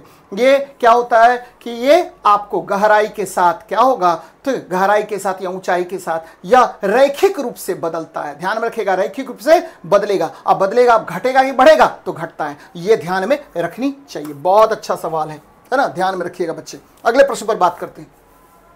प्रकृति में पाए जाने वाले गैसों के गुणों में आदर्श गैसों के गुणों से विचलन कम होता है। भाई मेरे आदर्श गैस की बात कर रहा है, और याद रखिएगा कि आदर्श गैस किसको कहते हैं, what is to be known as आपको आइडल गैसेस। तो बच्चे आइडल गैस जब भी चर्चा करते हैं तो दो बातें आपको याद रखनी चाहिए। आइडल गैस किसको, क्या जी कोई गैस आइडल गैस होता है, तो कोई गैस आदर्श गैस नहीं है, ध्यान में रखिएगा, कोई गैस आदर्श गैस नहीं है। तो भाई ये कंसेप्ट क्यों आया, आदर्श गैस नहीं है, है ना, गैस नहीं है, याद रखना कोई भी गैस आदर्श गैस नहीं है, ये पहली बात। और आदर्श गैस कहते किसको है, तो जो पीवी बराबर एनआरटी, याद रखना बच्चे, इसको बोलते हैं आइडल गैस इक्वेशन, पीवी बराबर एनआरटी का पालन करता है ना, उसे क्या कहते हैं, तो ध्यान में रखिएगा, उसे आप आइडल गैस कहते हैं। बड़ा महत्वपूर्ण सवाल है बच्चे। अब देखिए क्या कह रहे हैं, मेरी बात समझिएगा। आदर्श गैस, याद रखना, एक ही कंडीशन पर कोई भी गैस आदर्श गैस होता है, व्यवहार करता है। तो सभी गैस, याद रखना, सभी गैस क्या है, तो वास्तविक गैसें हैं। सभी गैस कौन सी गैसें हैं, तो वास्तविक गैस है। याद रखना भाई मेरे, सभी गैस कौन सी गैस है, तो वास्तविक गैस है, रियल गैस, रियल गैस है। कोई भी गैस जो है आदर्श गैस नहीं है, वास्तविक गैस है ना। और ठीक है, वास्तविक गैस कब आपको आदर्श के जैसा व्यवहार करेगा, तो ध्यान में रखना बच्चे कि वास्तविक गैस जो है, यानी रियल गैस जो है, वास्तविक गैस एकदम याद रखिएगा, वास्तविक गैस दो कंडीशन पर आदर्श के जैसा व्यवहार करता है। कब कब, तो वास्तविक गैस याद रखिए उच्च उच्च तापमान पर, है ना, हायर टेम्परेचर, है ना, याद रखना भाई मेरी, किस पर, तो हायर टेम्परेचर, एक कंडीशन हो गया। दूसरा क्या हुआ, तो बच्चे उच्च तापमान तथा निम्न दाब, है ना, निम्न दाब पर, निम्न दाब, लोअर प्रेशर पर, लोअर प्रेशर पर कैसा व्यवहार करेगा, तो आदर्श व्यवहार करता है। वास्तविक गैस, आपको सभी गैस वास्तविक गैस है, तो वास्तविक गैस यही दो कंडीशन पर आपको आदर्श की भांति व्यवहार करता है, आदर्श व्यवहार करेगा। और आदर्श व्यवहार जब भी करेगा तो आपको मैंने पढ़ा रखा है कि आदर्श व्यवहार करता है, आपको मैंने पढ़ा रखा है क्या, कि ये PV बराबर nRT को फॉलो करेगा, PV बराबर nRT को फॉलो करेगा, जहां P प्रेशर है, V वॉल्यूम है, N नंबर ऑफ मोल्स है, R यूनिवर्सल गैस कांस्टेंट है और T क्या है, तो टेम्परेचर है। बच्चे इसको फॉलो करेगा। तो याद रखना है, क्या मैं कह रहा हूं, मेरी बात समझिए अच्छे से, मैं क्या कह रहा हूं कि प्रकृति में पाए जाने वाली गैसें, मैंने कहा कि अधिकांश गैसें वास्तविक गैसें हैं, यानी सभी गैसें वास्तविक गैसें हैं। जो गैस आदर्श गैस समीकरण का पालन करेगा वही क्या है, तो आपको आदर्श गैस है। और ये किस कंडीशन पर, तो lower pressure higher temperature, lower pressure higher temperature, बाकी कोई कंडीशन पर ये फॉलो नहीं करेगा। तो deviation of the properties of gases found in nature from the properties of order gas will be less, काफी लेस होगा, है ना, काफी कम हो जाएगा। आदर्श व्यवहार प्रदर्शित करने लगेगा किस पर, तो हाई टेम्परेचर और लो प्रेशर पर। तो बच्चे ये ध्यान में आपको रखनी चाहिए, बड़ा अच्छा सवाल है, बराबर पूछता है ना। चलिए नेक्स्ट देखते हैं, याद रखना है भाई मेरे, कह रहा चुंबक की ज्यामितीय लंबाई, है ना, ध्यान दीजिए मेरी बात पर, चुंबक की ज्यामितीय लंबाई, बहुत अच्छा सवाल है और आपको देखनी भी चाहिए। देखते हैं,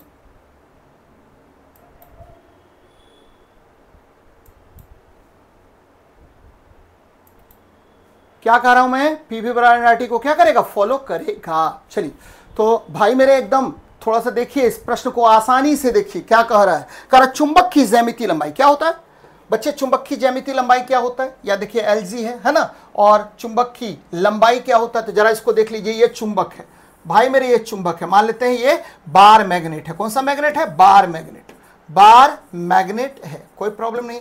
ये देखिए इसको बोलते हैं क्या, नॉर्थ पोल, है ना, और इसको क्या बोलते हैं, तो बच्चे मेरे ये साउथ पोल बोलते हैं। दोनों के बीच की लंबाई को कौन कौन, तो बच्चे याद रखना है कि साउथ पोल और ठीक है आपके जो है नॉर्थ पोल, दोनों के बीच की लंबाई को आप क्या कहते हैं, तो भाई मेरे इसे ही मैग्नेटिक लेंथ कहा जाता है। यानी दो चुंबक के ध्रुवों के बीच की दूरी को क्या कहते हैं, तो मैग्नेटिक लेंथ कहते हैं, जो किनारे से ठीक पहले स्थित होता है। और चुंबक के दोनों किनारों के बीच की दूरी को क्या कहेंगे, तो ज्योमेट्रिकल लेंथ कहते हैं, याद रखना है। यानी चुंबक के दो ध्रुवों के बीच की लंबाई, याद रखना बच्चे, ये LM है, चुंबक के दो ध्रुवों के बीच की लंबाई, चुंबक के दो ध्रुवों के बीच की लंबाई, एकदम ध्यान में रखिए बच्चे, ध्रुवों के बीच की लंबाई, है ना, बीच की लंबाई, इसे मैग्नेटिक लेंथ कहा जाता है, मैग्नेटिक लेंथ कहते हैं। और ज्योमेट्रिकल लेंथ क्या हुआ, तो चुंबक के दो किनारों के बीच की दूरी, चुंबक के दो किनारों, चुंबक के दो किनारों के बीच की दूरी,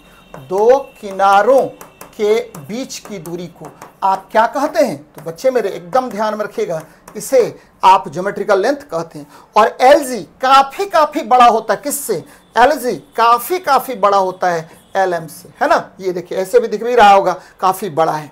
अब क्या होता है, तो दोनों का रेशियो, याद रखना बच्चे, दोनों का रेशियो जो है ध्यान में रखिएगा कि आपका LM जो है, LM ये कितना होता है, मैग्नेटिक लेंथ जो है 5/6 इंटू क्या होता है, ज्योमेट्रिकल लेंथ होता है, 5/6 इंटू ज्योमेट्रिकल लेंथ होता है, या आप कह सकते हैं 0.833 इंटू क्या होगा, LG होता है। ध्यान में रखिए बच्चे, LG होता है। तो बड़ा अच्छा प्रश्न है और बराबर आपसे क्वेश्चन यहां पर पूछेगा, तो ये ध्यान में रखना है, लिख लेना है, ऐसा कोई ठोस प्रमाण नहीं है कि इसको हम सिद्ध करें। तो LM बराबर 5/6 इंटू LG होता है बच्चे, ये कभी बराबर नहीं होगा, ये भी नहीं होगा, क्योंकि 6/5 नहीं होगा, तो यहाँ देखिए 6/5 अगर होगा तो ये बड़ा हो जाएगा, तो ऐसा संभव नहीं है, 1.2 इंटू LG हो जाएगा, जो संभव नहीं है। अगले प्रश्न पर बात करते हैं, करा नाभिकीय विखंडन अभिक्रिया, है ना, न्यूक्लियर फ्यूजन रिएक्शन, इसको हम आपको ऑप्शन के ही आधार पर बनाते हैं और आपको देखना पड़ेगा बच्चे। ये देखिए तापीय न्यूट्रॉन यानी थर्मल न्यूट्रॉन्स, तो किसको कहते हैं थर्मल न्यूट्रॉन्स, भाई मेरे थर्मल न्यूट्रॉन्स ये किसको कहते हैं, तो ध्यान में रखिएगा कि जब भी थर्मल न्यूट्रॉन की बात आती है तो किसको थर्मल न्यूट्रॉन कहेंगे, तो थर्मल न्यूट्रॉन्स कहते हैं। एकदम समझिएगा अच्छे से, थर्मल न्यूट्रॉन्स क्या होता है, तो धीमी गति का न्यूट्रॉन, धीमी गति का न्यूट्रॉन आपको क्या कहलाएगा? तो थर्मल न्यूट्रॉन कहलाता है, कोई प्रॉब्लम नहीं। देखिए बच्चे, द्वारा विस्फोटित हल्के नाभिक, बच्चे आपको पता होनी चाहिए कि नाभिक के विखंडन में भारी नाभिक टूटता है, ध्यान में रखना है। नाभिक के विखंडन में, ठीक है, नाभिक के विखंडन में क्या होता है? तो न्यूक्लियर फ्यूजन बोले। नाभिक के विखंडन में क्या होगा? मैं बराबर आपको बताता रहता हूं कि ये देखिए, ये भारी नाभिक है, ये भारी नाभिक है। क्या भारी नाभिक का मतलब क्या होता है? तो भारी नाभिक का मतलब होता है कि न्यूट्रॉन बटा प्रोटॉन का रेशियो। अस्थाई भारी नाभिक, एकदम ध्यान में रखना भाई मेरे, अस्थाई भारी नाभिक का कंसेप्ट क्या है? तो अस्थाई भारी नाभिक का कंसेप्ट है कि n/p का रेशियो 1 to 1.5 होगा, तो भारी हो जाएगा। और इस नाभिक पर धीमी गति का न्यूट्रॉन, जिसको थर्मल न्यूट्रॉन कहते हैं, वो आघात करता है तो यह नाभिक दो बराबर भागों में या दो भागों में टूट जाएगा, बराबर नहीं होता बच्चे। और ये देखिए 3 न्यूट्रॉन यहां उत्पन्न होगा और huge amount of energy release होता है, और इसे ही नाभिक विखंडन कहते हैं। अब आइए इस पर, ठीक है।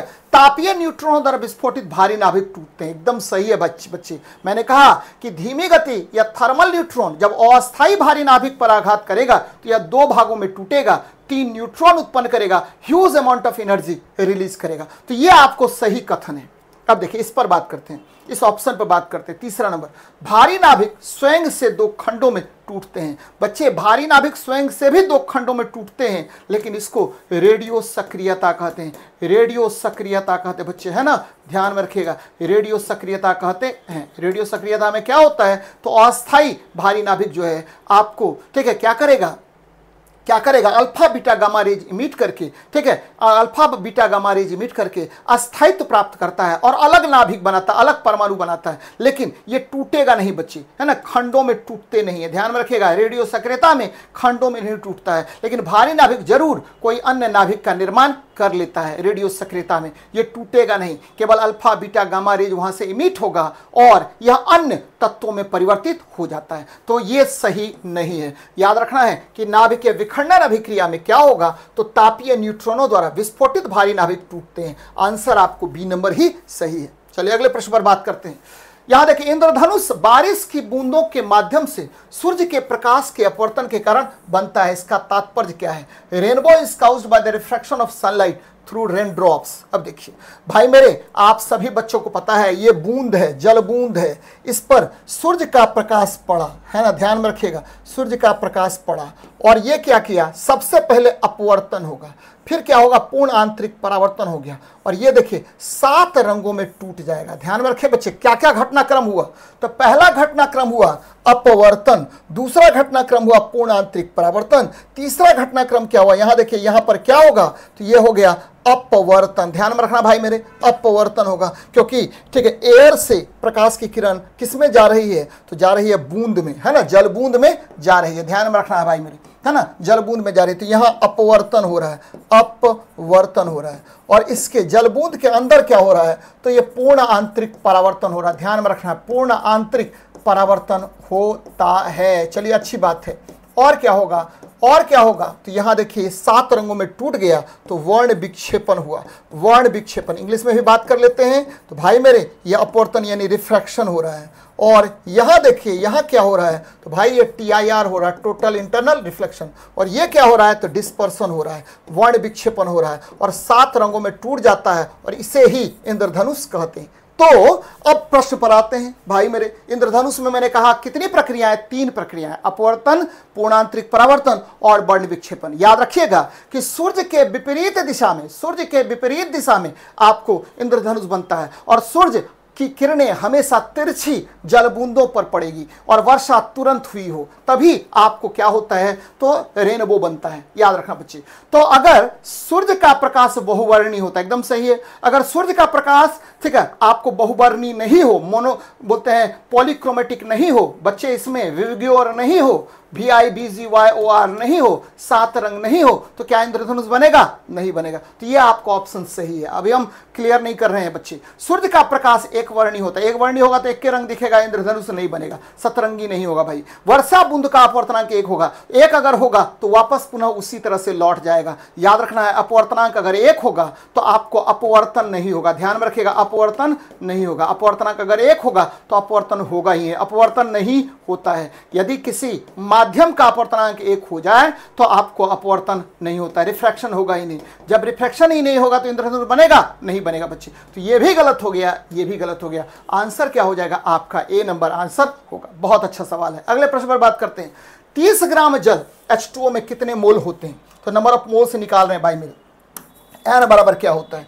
तो एन बराबर होता है गिवन मास। याद रखना है, गिवन मास दिया गया द्रव्यमान बटे क्या होगा? तो आणविक द्रव्यमान होता है। ठीक है, मोलर मास होता है, मोलर मास होता है।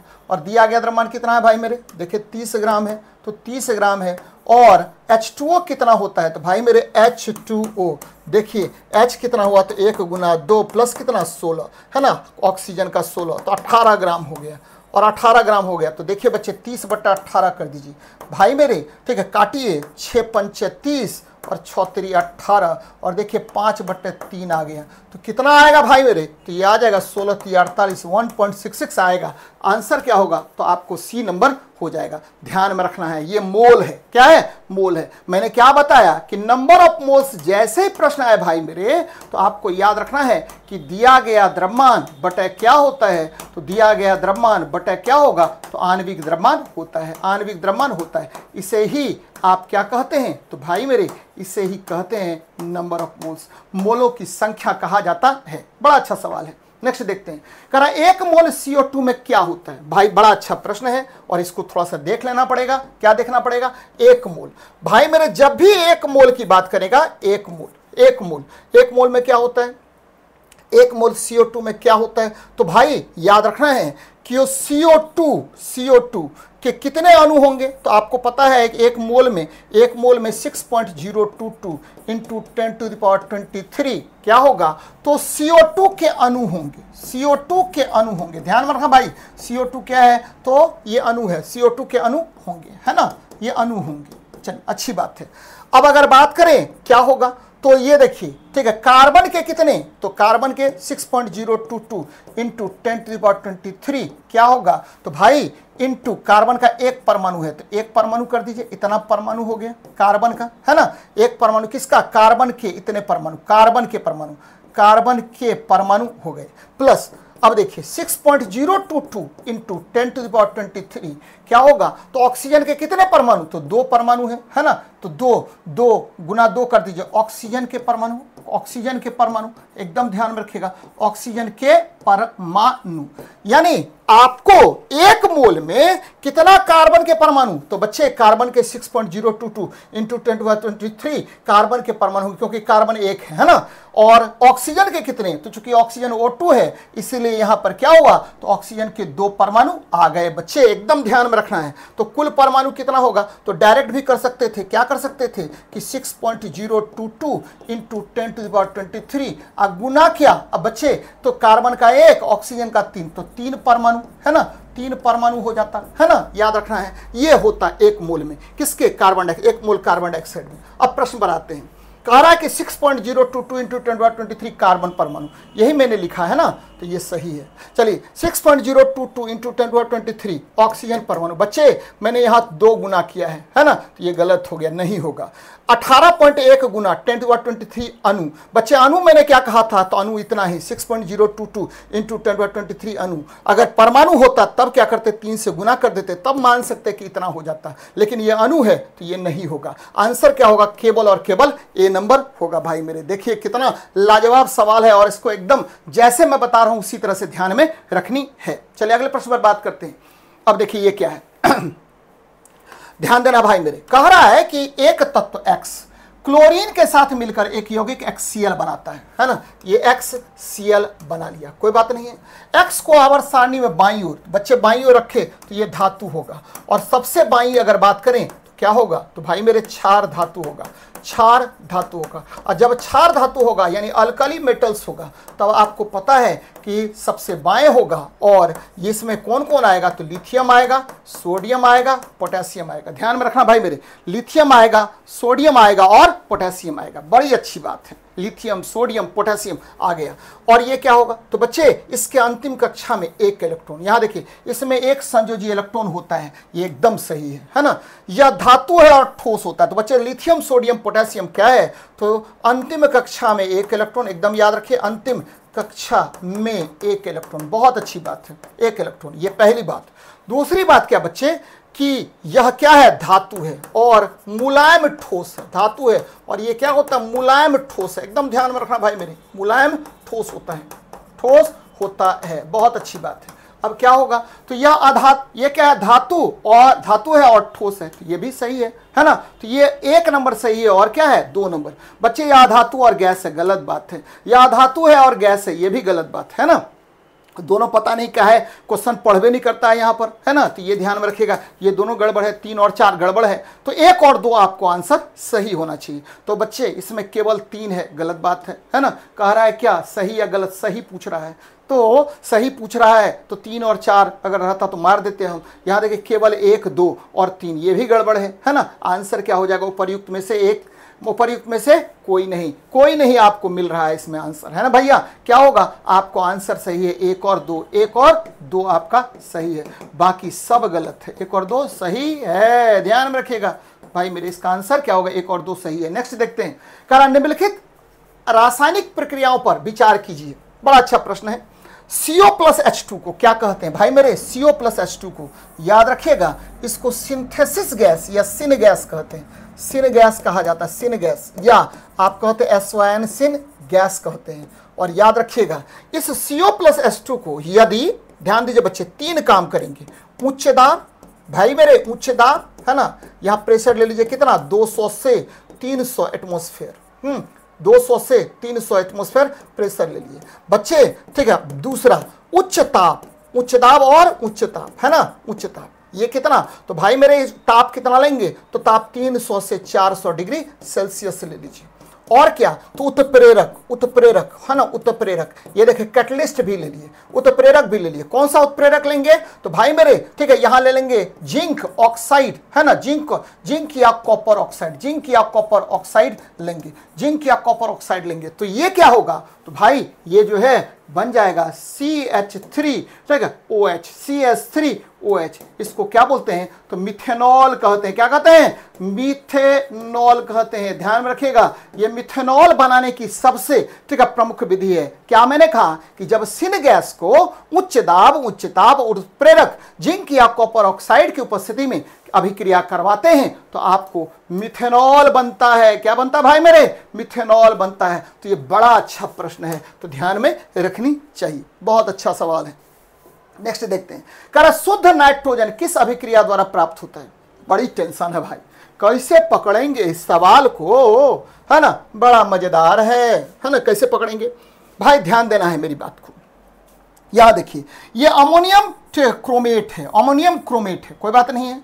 तो ये N2 गैस निकाल रहा है भाई, लेकिन साथ में जलवाष्प भी निकाल रहा है। क्या निकाल रहा है, जलवाष्प भी। तो जलवाष्प जो है नाइट्रोजन के साथ मिलकर के इसको अशुद्ध बना देगा। ध्यान में रखना भाई मेरे, अशुद्ध बना देता है ना। यहां देखिए, इसको छोड़ दीजिए, यहां जरा देखिए, नाइट्रोजन है और ये फिर जलवाष्प आ गया, यहां भी अशुद्ध हो गया, यहां भी अशुद्ध हो गया। ध्यान में रखिएगा, और यहां केवल और केवल नाइट्रोजन बन रहा है भाई मेरे, ये सबसे शुद्ध होगा। ध्यान में रखना है आप क्या, अब यहां पर एक चीज ध्यान में रखना है, क्या कि, ठीक है, नाइट्रो बोलते सोडियम एजाइड, ध्यान में रखे बच्चे, सोडियम एजाइड, एजाइड, है ना। ये क्या होता है, तो सोडियम एजाइड ये होता है NaN3, है ना। ध्यान में रखना भाई, सोडियम एजाइड NaN3 एवं बेरियम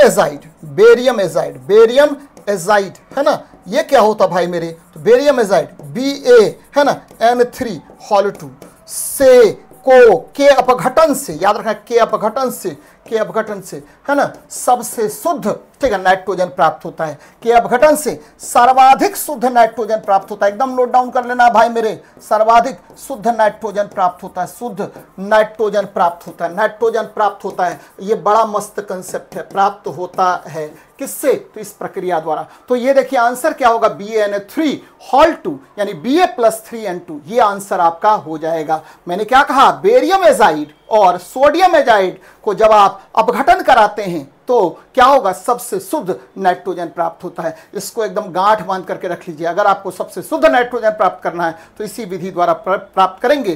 कौन कौन किसको किसको अपघटन कराएंगे, तो सोडियम एजाइड और बेरियम एजाइड को।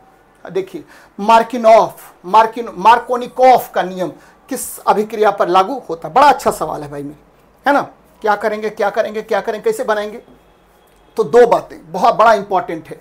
मार्कोनिकॉफ्स लॉ किस पर लागू होता है, तो ध्यान में रखिए बच्चे, एल्कीन है ना, एल्कीन और एल्काइन में क्या जोड़ेंगे बच्चे, एल्कीन और एल्काइन जब असममित हो, अब देखिए वर्ड क्या यूज किया, असममित हो, असममित हो, है ना, असममित हो तो है ना, याद रखिए असममित अभिकारक, असममित अभिकारक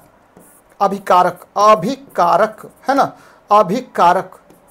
अभिकर्मक कहिए, है ना, ये अभिकारक हो गया और अभिकर्मक जैसे क्या बच्चे, HX है ना, HX, ठीक है, HX इसमें, ठीक है, इसमें जोड़ा जाता है, ध्यान में रखिए बच्चे।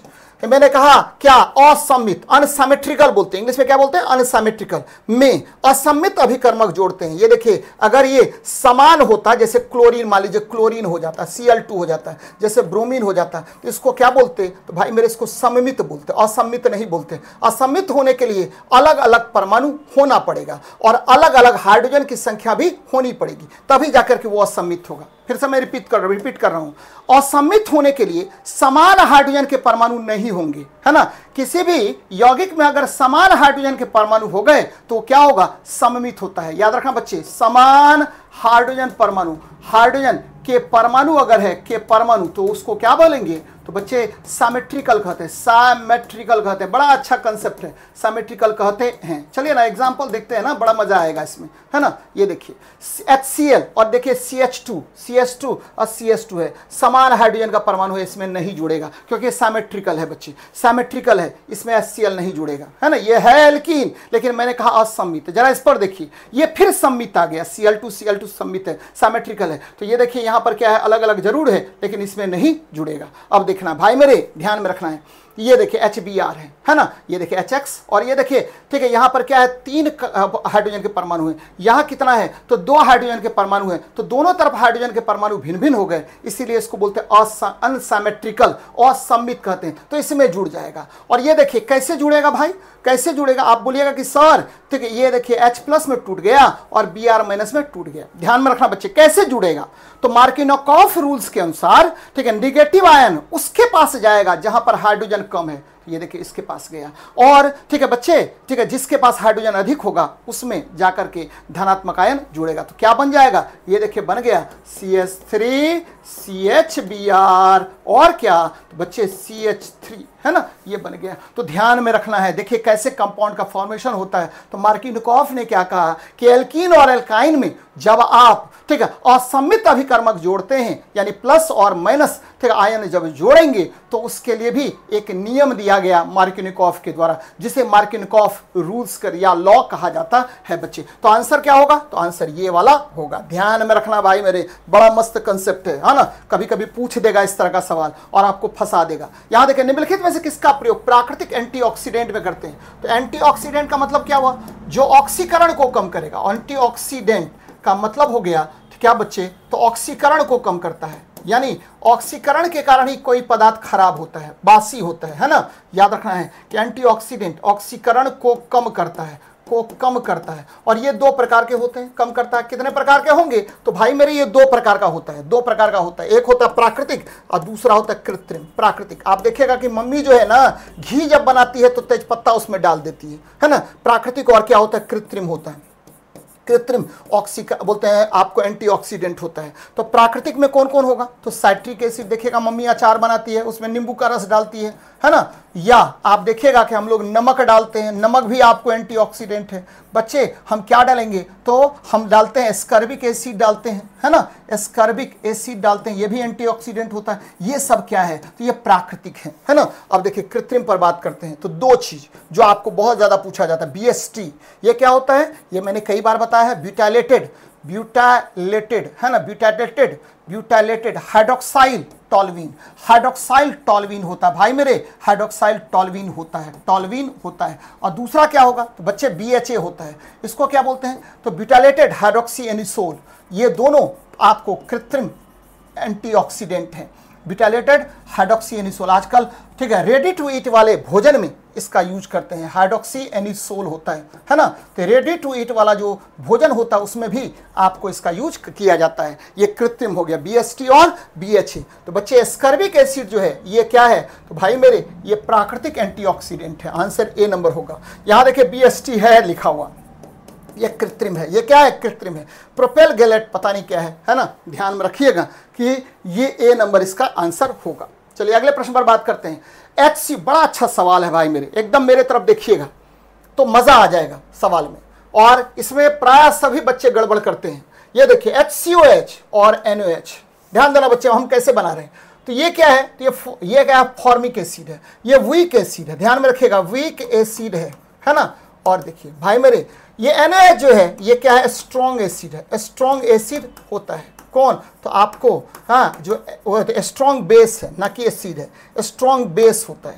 और जब ये आपस में अभिक्रिया करेगा तो क्या बनाएगा, तो देखिए स्ट्रॉन्ग बेस है तो ये हमेशा बनाएगा क्या, तो बच्चे ये बेसिक सॉल्ट बनाएगा, बेसिक सॉल्ट। और जब बेसिक सॉल्ट बनाएगा तो आपको पता है pH वैल्यू जो है ग्रेटर देन 7 होगा। ध्यान में रखना भाई मेरे, यहां तक आपने समझ लिया कि जब HCOH NaOH से अभिक्रिया करेगा तो क्या बनाएगा, तो बेसिक सॉल्ट बनाएगा, बेसिक सॉल्ट बनाएगा। और इसका pH मान जो है भाई मेरे, आपको मैंने कहा कि ग्रेटर देन 7 होगा। तब ऐसे ठीक है आपको सूचक का या टाइट्रेशन में ऐसे संकेतक का यूज करेंगे जिसका pH जो आपको कितने पर pH पर बच्चे, तो 7 pH से अधिक पर काम करता है। याद रखना मिथाइल ऑरेंज, ठीक है, आपको किस सॉल्ट का पता लगाता है, तो मिथाइल ऑरेंज जनरली ऐसे सॉल्ट का पता लगाएगा जिसका pH मान 4.1 से लेकर के आपको 4.7 के बीच हो, है ना। फिनोप्थेलिन, ये देखिए याद रखना है कि 8.1 से आपको क्या बच्चे, तो लगभग 11.5 के आसपास अगर pH वैल्यू होता है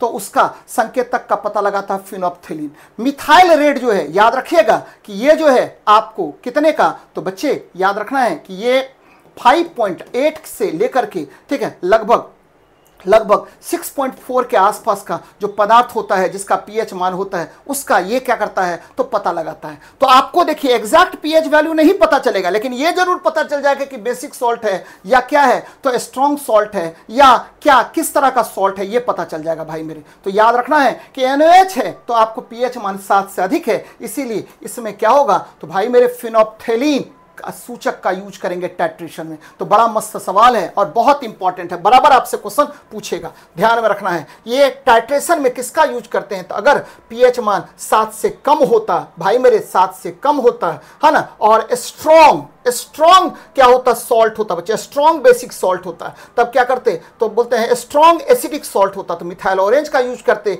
अगर क्या होता वीक क्या होता, तो वीक एसिडिक सॉल्ट होता तो मिथाइल रेड का प्रयोग करते हैं। तो बच्चे ध्यान में रखना है इसको, बड़ा अच्छा सवाल है। नेक्स्ट देखते हैं, ठीक है। अब देखिए अगले प्रश्न पर बात करते हैं, क्या कर रहा है, निम्नलिखित में से कौन सा कार्बनिक यौगिक नहीं है ना, अच्छी बात है भाई।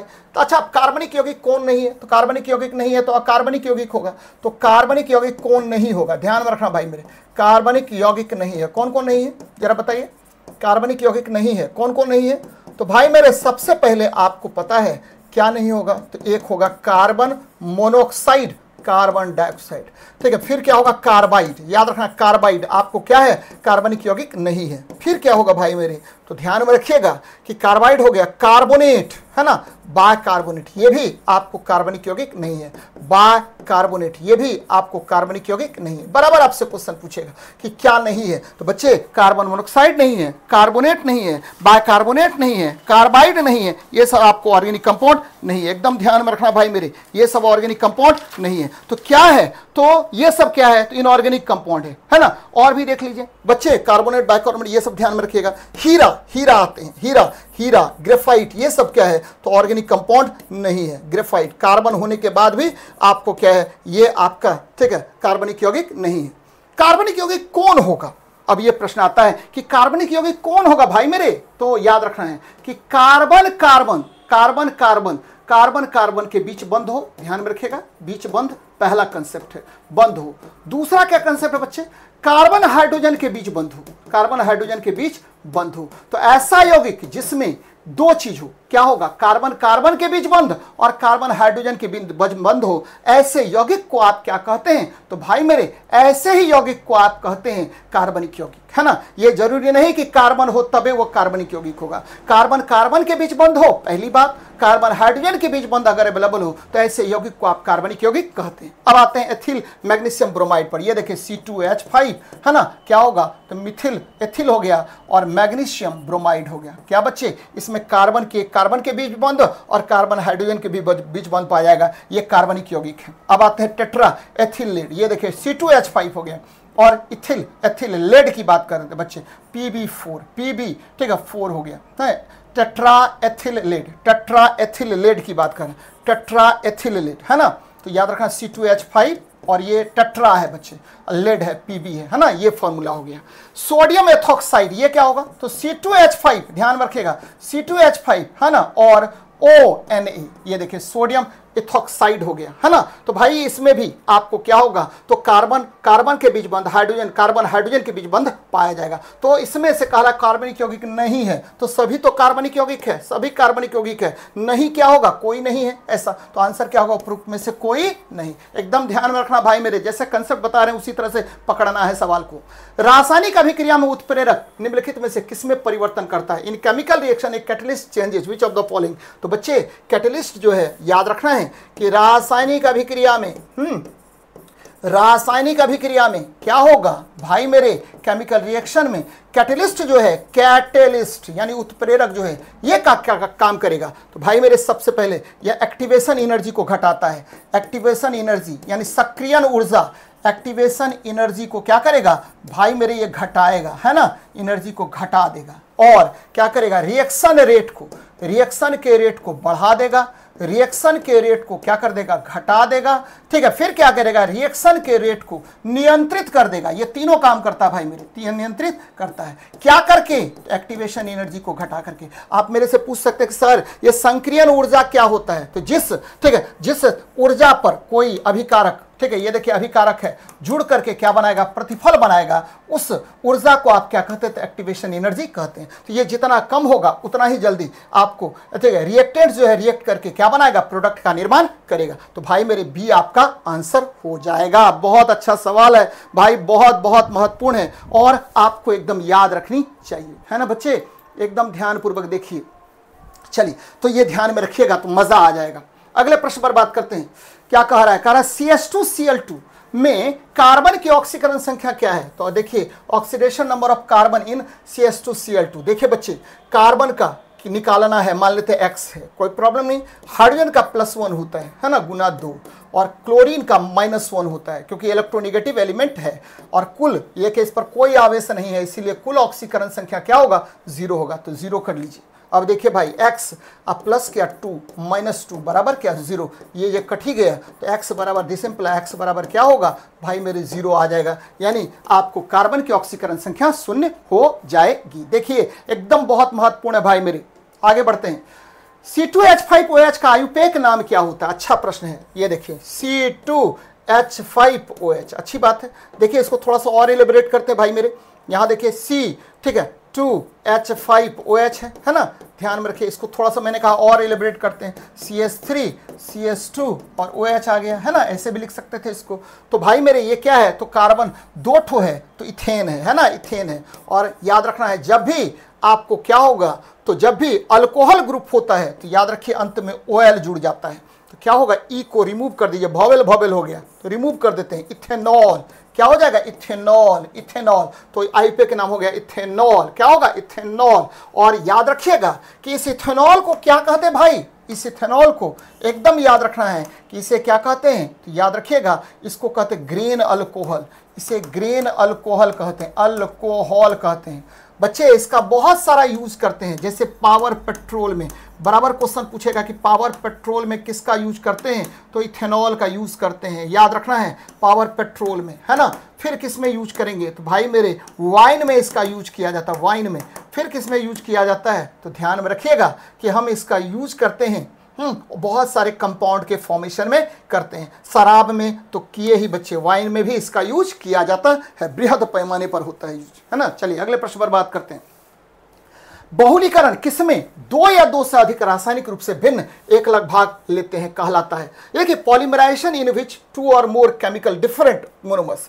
यहां जरा मेरी बात समझिएगा, योगात्मक बहुलक क्या होता है, तो बच्चे जब, ठीक है ये देखिए, जब हम क्या करते हैं कि दो बहुलकों को, दो एकलकों को जोड़ते हैं, याद रखना एकलक को जोड़ेंगे और कोई पदार्थ बाहर नहीं निकलेगा, एकलक 1 और एकलक 2 जोड़ेंगे, है ना बच्चे, एकलक 1 और एकलक 2 जोड़ रहे हैं और एक, ठीक है, बहुलक बनता है और कोई भी पदार्थ या तो जल या क्या होगा बच्चे, या क्या होगा अमोनिया, ये सब कोई भी चीज बाहर नहीं निकलता है। तो याद रखना है ऐसे बहुलक को आप योगात्मक बहुलक कहते हैं, है ना। ध्यान में रखना है कि ऐसा बहुलक जिसमें, ठीक है, दो पदार्थ को जब आप क्या करते हैं, एकलक को जब, ठीक है, रिएक्ट करा करके बहुलक बनाते हैं तो कोई भी पदार्थ रिलीज नहीं होगा, सब जुड़ करके, ठीक है, आपको एक, ठीक है, एक पॉलीमर का निर्माण कर लेगा। ऐसे पॉलीमर को योगात्मक बहुलक कहते हैं। बहुत अच्छी बात है। यहां देखिए सह बहुलकन और सह बहुलीकरण दोनों तो एक ही चीज है बच्चे, है ना। तो यहां होना चाहिए था क्या, तो यहां होना चाहिए था सम, क्या होना चाहिए था, सम बहुलक। ये देखिए सम बहुलक होना चाहिए था, ये गड़बड़ दिया हुआ है, सम बहुलक, इसको सम बहुलक कर लीजिएगा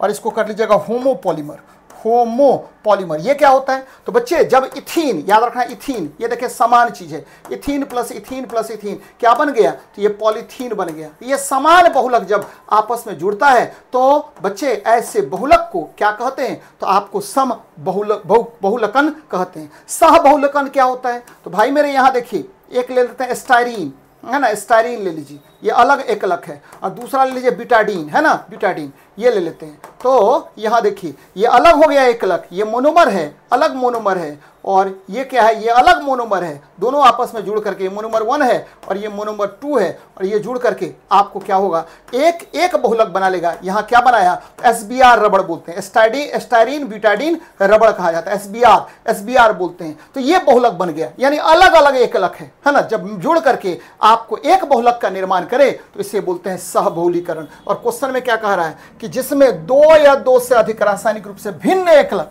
आपस में जुड़ता है तो उसे सह बहुलीकरण कहते हैं, सह बहुलीकरण कहते हैं। और बच्चे सम बहुलक को मैंने बताया समान एकलक जुड़ करके एक पॉलीमर का निर्माण करेगा, उसे हम क्या कहेंगे, तो होमोपॉलीमराइजेशन या होमोपॉलीमर कहते हैं। तो ये बातें याद रखनी है बच्चे, बराबर आपसे क्वेश्चन पूछेगा। नेक्स्ट देखते हैं, पौधे में वृद्धि प्रभावित होता है। देखिए पौधे में यानी ग्रोथ इन प्लांट्स किसके द्वारा इफेक्ट होगा, तो भाई मेरे इसके दो कारक होते हैं, दो कारक होगा। पहला क्या होता है, तो ये आंतरिक कारक इंटरनल फैक्टर्स। आंतरिक कारक में, इंटरनल फैक्टर्स में कौन कौन होगा, तो भाई मेरे इंटरनल फैक्टर्स में दो ही चीज होता है, एक होता है जीन, है ना, जीन्स, और दूसरा होता है हार्मोन। ये दोनों इफेक्ट करता है, हार्मोन्स इफेक्ट करेगा, है ना, जीन्स और हार्मोन्स इफेक्ट करेगा। और ये वाह्य कारक में क्या होगा, तो बहुत सारा चीज होगा। वाह्य कारक में बहुत सारी चीज होती है। पहला क्या होगा, तो भाई मेरे ये जल होगा, है ना, दूसरा क्या होगा, वायु होगा, है ना, तीसरा क्या होगा, मृदा होगा, चौथा क्या होगा, फर्टिलाइजर्स होगा, उर्वरक पर भी हम डालते हैं अलग अलग प्रकार का, है ना। तो ये सब बातें याद रखनी है। तो वृद्धि हार्मोन्स द्वारा भी होगा और जीन्स द्वारा भी होगा, वातावरणीय कारकों द्वारा भी आपको प्रभावित होगा आपका क्या, पौधे में वृद्धि। तो ध्यान में रखिएगा, आंसर क्या होगा, डी नंबर आंसर होगा। चलिए नेक्स्ट देखते हैं, कारण निम्नलिखित में से, अच्छी बात है, चुकंदर बीटरूट चीनी, अच्छी बात है भाई। इसमें क्या होता है, सुक्रोज से प्राप्त होता है, ध्यान में रखिएगा। चीनी, ठीक है, आपको दो जगह से चीनी आप प्राप्त करते हैं, एक तो गन्ना से और दूसरा चुकंदर से। एक गन्ना से, शुगरकेन से, और दूसरा चुकंदर। और चीनी में सुक्रोज होता है। चलिए शहद में ग्लूकोज और फ्रुक्टोज होता है, ज्यादा मात्रा में फ्रुक्टोज होगा, कम मात्रा में ग्लूकोज होता है। तो ये भी सही है, ये भी सही है। कपास सेलुलोज का बना होता है। याद रखना बच्चे, कपास 90% सेलुलोज का बना होता है। दूध है ना, दूध में लैक्टोज पाए जाते हैं, ये भी सही है। दूध में शर्करा, दुग्ध शर्करा को आप क्या कहते हैं, तो आपको लैक्टोज कहते हैं, तो ये भी सही है। यानी 1 2 3 4 सभी सुमेलित हैं, तो कहीं भी नहीं है भाई मेरे, इसीलिए उपर्युक्त में से कोई नहीं आंसर मारिएगा, कोई नहीं आंसर मारिएगा, उपर्युक्त में से कोई नहीं इसमें सही है, कोई ऑप्शन नहीं आ रहा है। अगले प्रश्न पर बात करते हैं। क्लोरोमाइसिटीन क्या है भाई? क्लोरोमाइसिटीन जो है ये आपको क्या है, ब्रॉड स्पेक्ट्रम एंटीबायोटिक है, ब्रॉड स्पेक्ट्रम एंटीबायोटिक कहते हैं इसको। और क्लोरोमाइसिटीन ब्रॉड स्पेक्ट्रम एंटीबायोटिक, यानी ऐसा एंटीबायोटिक जो एक से अधिक जीवाणु पर कार्य करता है। यानी आपको क्लोरोमाइसिटीन क्या होगा भाई मेरे, ठीक है, एक से अधिक जीवाणु पर, एक से अधिक जीवाणु पर ये क्या करता है, तो बच्चे एक से अधिक जीवाणु के वृद्धि को रोकता है। के वृद्धि को रोकने का काम कौन करता है, तो आपको क्लोरोमाइसिटीन करता है, क्योंकि ये क्या है, ब्रॉड स्पेक्ट्रम एंटीबायोटिक है, जीवाणु के वृद्धि को रोकता है। यानी एक को रोकता तो नेरो होता है, एक को रोकता तो क्या होता है, नेरो होता है, नेरो एंटीबायोटिक। और अगर बहुत को रोकेगा, वृद्धि को रोकता है ना, ध्यान में रखिएगा। बहुत आपको जीवाणु को मारने का काम करता है तो उसको क्या बोलते हैं भाई मेरे, उसे ठीक है ब्रॉड स्पेक्ट्रम कहते हैं। तो ये क्या है, तो आपको यह प्रतिजीवाणुक है, प्रतिजीवाणुक है। अब प्रति अवसादक क्या होता है, तो जो आपके ठीक है आपके मानसिक दर्द को या डिप्रेशन को कम करता है। याद रखना है इसमें क्या होता है, तो भाई मेरे बहुत सारे औषधि आजकल यूज होता है एंटी डिप्रेसेंट में, है ना, ध्यान रखिएगा, बहुत सारा यूज होता है। जैसे वाईवी यूज करते हैं बच्चे, वाईवी यूज करते हैं, बहुत बृहद पैमाने पर आजकल यूज किया जाता है वाईवी को। नेक्स्ट देखिए, ठीक है बच्चे, विटामिन क्या होता है, तो भाई यहां देखिए ये बहुत फेमस क्वेश्चन है और यूपीएससी में कई बार ये पूछा गया है। ये देखिए विटामिन क्या है यहां पर, तो भाई मेरे यहां देखिए विटामिन क्या है, तो ठीक है पेप्सिन, प्रोजेस्टेरोन। पहले इसको देखते हैं। एंजाइम क्या है, तो एंजाइम पेप्सिन हो गया। पेप्सिन क्या है, एंजाइम है, प्रोटीन का पाचन करता है, प्रोटीन का पाचन करता है। ध्यान में रखना भाई मेरे, प्रोटीन का पाचन करता है, बहुत महत्वपूर्ण है, पाचन करता है हाँ पेप्सिन। चलिए अच्छी बात है ना। अब आते हैं एंजाइम हो गया। हार्मोन क्या हुआ, प्रोजेस्टेरोन। याद रखना है ये क्या है, तो ठीक है फीमेल सेक्स हार्मोन है, फीमेल सेक्स हार्मोन है। कई बार मैंने कहा है कि ये जो है ना आपको बहुत सारा काम करता है, फीमेल सेक्स हार्मोन कहा जाता है इसको।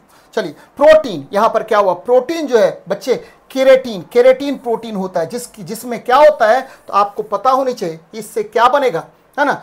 इससे क्या बनेगा, तो ध्यान में रखिएगा केरेटिन आपके बाल में पाया जाता है। ध्यान में रखिएगा बाल में पाया जाता है, बाल में ठीक है केरेटिन प्रोटीन पाया जाता है, बाल। उसके बाद सिंग है ना, सिंग देखिएगा, सिंग जो है ना आपको बैल वेल में होता है, या आपके चमड़े में पाया जाता है केरेटिन प्रोटीन। तो ध्यान में रखना, नाखून में है ना, ये सब किस में होगा, तो बच्चे नाखून में ये पाया जाता है केरेटिन प्रोटीन। तो ध्यान में रखना है कि ये केरेटिन प्रोटीन आ गया है ना, प्रोटीन हो गया केरेटिन। और अब विटामिन बचा तो कैरोटीन होता है। और विटामिन क्या, कैरोटीन क्या, तो आपको पता है बच्चे, तो ये क्या होगा, vitamin A, vitamin A carotene protein होता है ना, ध्यान में रखिएगा। तो आपको आंसर क्या होगा, 1 का 2, 1 का 2, तो 1 का 2 यहाँ पर भी है, यहाँ पर भी है, ठीक है। बी का क्या हुआ, तो भाई मेरे बी का 1 है ना, बी का 1 यहाँ भी है। चलिए सी का क्या हुआ, तो सी का 4, सी का 4, सी का 4 यहाँ पर है। तो आंसर क्या होगा आपका, बी नंबर आ जाएगा। तो अच्छा सवाल है। अगले प्रश्न पर बात करते हैं। यहां देखिए निम्नलिखित में से कौन सा लवण मानव हड्डियों में सर्वाधिक मात्रा में पाई जाती है, तो मानव हड्डी में याद रखना बच्चे सबसे अधिक मात्रा में आपको पाया जाता है। बहुत अच्छा प्रश्न है। मानव हड्डी में सबसे अधिक मात्रा में पाया जाता है कैल्शियम, ठीक है, try calcium phosphate, Ca3PO4 hall 2 पाया जाता है, ट्राई कैल्शियम फॉस्फेट, ये सबसे अधिक मात्रा में पाया जाता है। बहुत अच्छी बात है बच्चे, कौन सा, तो ट्राई कैल्शियम फॉस्फेट पाया जाता है पहला नंबर पर। दूसरा क्या पाया जाता है, तो कैल्शियम कार्बोनेट पाया जाता है। तीसरा क्या पाया जाएगा बच्चे, तो ओसिन प्रोटीन पाया जाता है, ओसिन प्रोटीन यहां पर पाया जाता है। तो आपकी हड्डियां जो है सबसे अधिक मात्रा में ट्राई कैल्शियम फॉस्फेट की बनी होती हैं। तो खोजिए, यहां पर कैल्शियम फॉस्फेट दिया हुआ है, तो यही आपका आंसर होगा बच्चे, है ना। याद रखना है कि हड्डियां, मनुष्य में हड्डियां कितनी होती हैं, तो आपको यह भी पता होगा कि 206 होता है। सबसे बड़ी हड्डी कौन होता है, तो फीमर होता है भाई मेरे। सबसे छोटी हड्डी कौन होता है, ये सबसे बड़ा हो गया, सबसे बड़ा फीमर, है ना। सबसे छोटी हड्डी कौन होती है, तो स्टेप्स होता है, कान में होता है भाई मेरे, स्टेप्स कान में, है ना। सबसे छोटी हड्डी याद रखना, सबसे छोटी हड्डी होता है ना। हड्डियों के अध्ययन को क्या कहते हैं, तो याद रखना सबसे छोटी हड्डियों के अध्ययन को ऑस्टियोलॉजी कहा जाता है। तो बड़ा अच्छा प्रश्न है, बराबर आपसे क्वेश्चन यहां पर पूछेगा भाई मेरे, है ना। तो आंसर होगा कैल्शियम फॉस्फेट। चलिए नेक्स्ट देखते हैं, निम्नलिखित में कथनों पर विचार कीजिए। डेंगू मच्छरों द्वारा संचरित प्रोटोजोआ रोग है। नहीं बच्चे, मच्छर द्वारा यह संचरित जरूर होता है, जिसका नाम है एडिज एडेप्टी, एडेज एडेप्टी है। लेकिन ये क्या है भाई मेरे, ये जो है आपको ठीक है विषाणु जनित रोग है। ध्यान में रखना है कौन सा जनित रोग है, तो विषाणु जनित रोग है, यानी वायरस के कारण होता है, विषाणु जनित रोग होता है। कौन, तो आपका ठीक है जो डेंगू होता है ना। तो ये प्रोटोजोआ जनित रोग नहीं है, गलत हो गया भाई मेरे, है ना। प्रत्येक नेत्र गुहा पीड़ा, याद रखना रेट्रो ऑर्बिटल पेन डेंगू का लक्षण नहीं है, गलत बात है भाई। तो याद रखना है कि डेंगू में क्या होता है कि आंख के नीचे दर्द, है ना, आंख के नीचे दर्द, है ना, नीचे दर्द बहुत ज्यादा होता है दर्द, ठीक है। दूसरा क्या होगा लक्षण देखिए, ठीक है, दूसरा क्या हुआ, तो ब्रोकन बोन फीवर, याद रखना ब्रोकन बोन फीवर, हड्डी तोड़ बुखार, ब्रोकन बोन फीवर की बात करें, बोन फीवर ये होता है। और क्या होगा बच्चे, फीवर हो गया। तीसरा क्या होगा भाई मेरे, याद रखना प्लेटलेट्स की संख्या तीव्र गति से घट जाएगी, प्लेटलेट्स क्या होगा, तीव्र गति से घट जाएगी, ध्यान में रखिएगा। ये सब होता है किसमें, तो आपके ठीक है किसमें, तो आपके डेंगू में हो जाएगा, ध्यान में रखना बच्चे, डेंगू में हो जाता है। चलिए, त्वचा पित्तिका, स्किन रैश और नाक से रक्तस्राव डेंगू के कुछ लक्षण, एकदम सही है, ये भी होता है बच्चे। और नाक से रक्तस्राव को इपीएस्टेसिस कहा जाता है, ध्यान में रखिएगा, नाक से रक्त के स्राव को इपीएस्टेसिस कहा जाता है। तो यह भी तीव्र गति से होने लगता है, नाक से रक्त जाने लगेगा। तो आपको सही कौन हुआ, तो 2 भी सही है और 3 भी सही है। कह रहा है क्या कि कथनों पर विचार कीजिए कौन से सही हैं, तो 2 और 3 आपका क्या है, सही है बच्चे। यहां पकड़िए कौन है, ठीक है, पहला नंबर गलत है भाई मेरे, पहला नंबर गलत है। और 2 और 3, प्रत्येक नेत्र गुहा पीड़ा डेंगू का लक्षण नहीं है, ये देखिए लक्षण नहीं है कह रहा है ना, तो ये गलत हो गया भाई मेरे, ये गलत हो गया, ठीक है। लक्षण है ना, आंख के नीचे काफी दर्द होगा, जिसको रेट्रो ऑर्बिटल पेन कहते हैं, है ना, ये लक्षण है। तो आंसर ये क्या होगा, केवल 3 सही इसमें नजर आ रहा है। तो हमारी केवल 3 सही। बड़ा अच्छा प्रश्न है बच्चे, एकदम नोट डाउन कर लेना भाई मेरे। एक वर्णांध पिता, देखिए कितना लाजवाब प्रश्न है भाई, कितना उलझाया है सवाल में। एक वर्णांध पिता है, वर्णांध पिता का मतलब क्या हुआ, XC, ये देखिए Y, ध्यान दीजिए बच्चे, जो क्वेश्चन कर रहा है वही हम कह रहे हैं। समान होमोजाइगस माता, सामान्य, यह होमोजाइगस माता कैसा है, सामान्य माता है भाई मेरे, कैसा माता है, तो सामान्य होमोजाइगस माता, है ना, समान होमोजाइगस माता, नॉर्मल होमोजाइगस माता है। मदर मैरीज द डॉटर, है ना, ये देखिए, ये देखिए, ये समान है होमोजाइगस, है ना भाई मेरे, होमोजाइगस, सामान्य होमोजाइगस, ये देखिए XC। और क्या होगा, वर्णांध नहीं है तो समान है, समान होमोजाइगस है, तो XX कर लीजिए। अब देखिए क्या होगा भाई मेरे, ये देखिए, ये जो है ना, ये क्या होगा, तो XCX, ये देखिए XCX आ गया, है ना, ये लड़की हो गई। और ये देखिए XY आ गया, ये पुरुष हो गया, XY आ गया, ये पुरुष हो गया, कोई प्रॉब्लम नहीं। देखिए क्या कह रहा है ना, कि पुत्र का विवाह सामान्य पिता और हेट्रोजाइगस।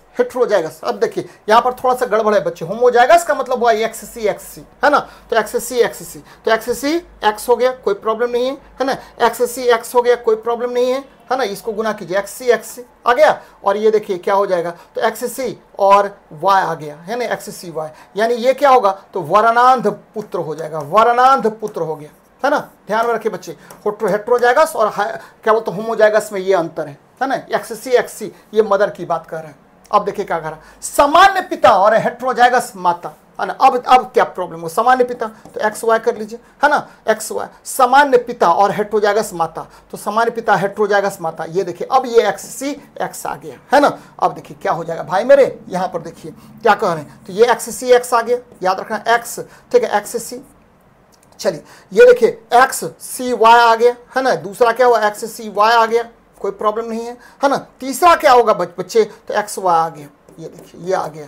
और कुछ आएगा तो XCX आ गया, XC, देखो एक्स वाई आ गया और क्या हुआ एक्स एक्स सी आ गया, एक्स और एक्स सी आ गया, कोई प्रॉब्लम नहीं भाई मेरे, एकदम याद रखना है। ये आपको कंडीशंस हो गया। अब देखिए अब क्या कह रहा है कि माता के पुत्र, है ना, ये देखिए पुत्र इसमें से लीजिए, कौन है, तो ये पुत्र है भाई मेरे, है ना, पुत्र का विवाह, ठीक है, किससे होता, पुत्री से। पुत्री कहाँ है यहाँ पर, तो भाई मेरे ये पुत्री है, ये पुत्री है, दोनों पुत्र है भाई, है ना, दोनों पुत्र हैं, का विवाह अब करवा रहे हैं। अब करवाइए विवाह, क्या करवाइए, तो दो काम करा रहे हैं, एक्स सी वाई, है ना, एक्स सी वाई, ये देखिए, और क्या हुआ भाई मेरे एक्स सी वाई, और क्या हुआ, तो एक्स एक्स सी, है ना, एक्स एक्स सी, इसका शादी करवा देते हैं। ये देखिए एक्स, ठीक है, सी एक्स का शादी करवा दिए, क्या होगा भाई। अब देखिए मेरी बात समझिए, अब प्रश्न का आंसर यहां से निकलेगा। ये देखिए ये वर्णांध हो गया, ये वर्णांध, ठीक है, लड़की हो गई, लड़की कैसी आ गई, तो वर्णांध हो गई, ध्यान में रखिएगा, ये वर्णांध हो गया, एक्स सी आ गया, वर्णांध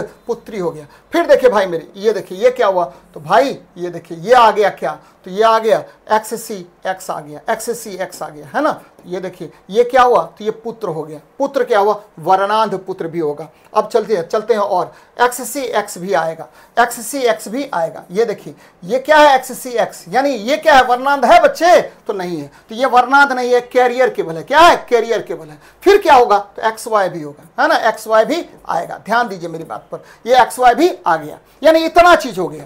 यानी देखिए वर्णांध पुत्री, ध्यान दीजिए, वर्णांध पुत्री, वर्णांध पुत्री, फिर क्या हुआ, तो बच्चे ये देखिए ये क्या हुआ, तो ये हो गया वर्णांध पुत्र, ध्यान देते चलिए, वर्णांध पुत्र, है ना। फिर क्या होगा भाई मेरे, ये देखिए कैरियर पुत्री, कैरियर पुत्री, है ना, वाहक पुत्री, कैरियर पुत्री, है ना। फिर क्या होगा बच्चे, तो ये देखिए सामान्य पुत्र, सामान्य पुत्र भी आपको प्राप्त होगा, सामान्य पुत्र भी प्राप्त होगा, यानी सब कुछ प्राप्त हो रहा है यहाँ पर, है ना। अब आइए प्रश्न पर, क्या कह रहा है भाई मेरे, क्या कह रहा है, सब वर्णांध पुत्र, गलत बात है, कुछ वर्णांध और कुछ सामान्य पुत्रियां, गड़बड़ है ना, कुछ वर्णांध और कुछ सामान्य पुत्रियां, है ना, पुत्र भी वरदान होगा ऐसा पता चल गया है हमको, तो कुछ सब समान या कुछ सामान्य और कुछ वर्णांध पुत्र भी प्राप्त होंगे, है ना बच्चे, ये ज्यादा बेहतर आंसर है, यानी आंसर हो जाएगा आपको सी नंबर।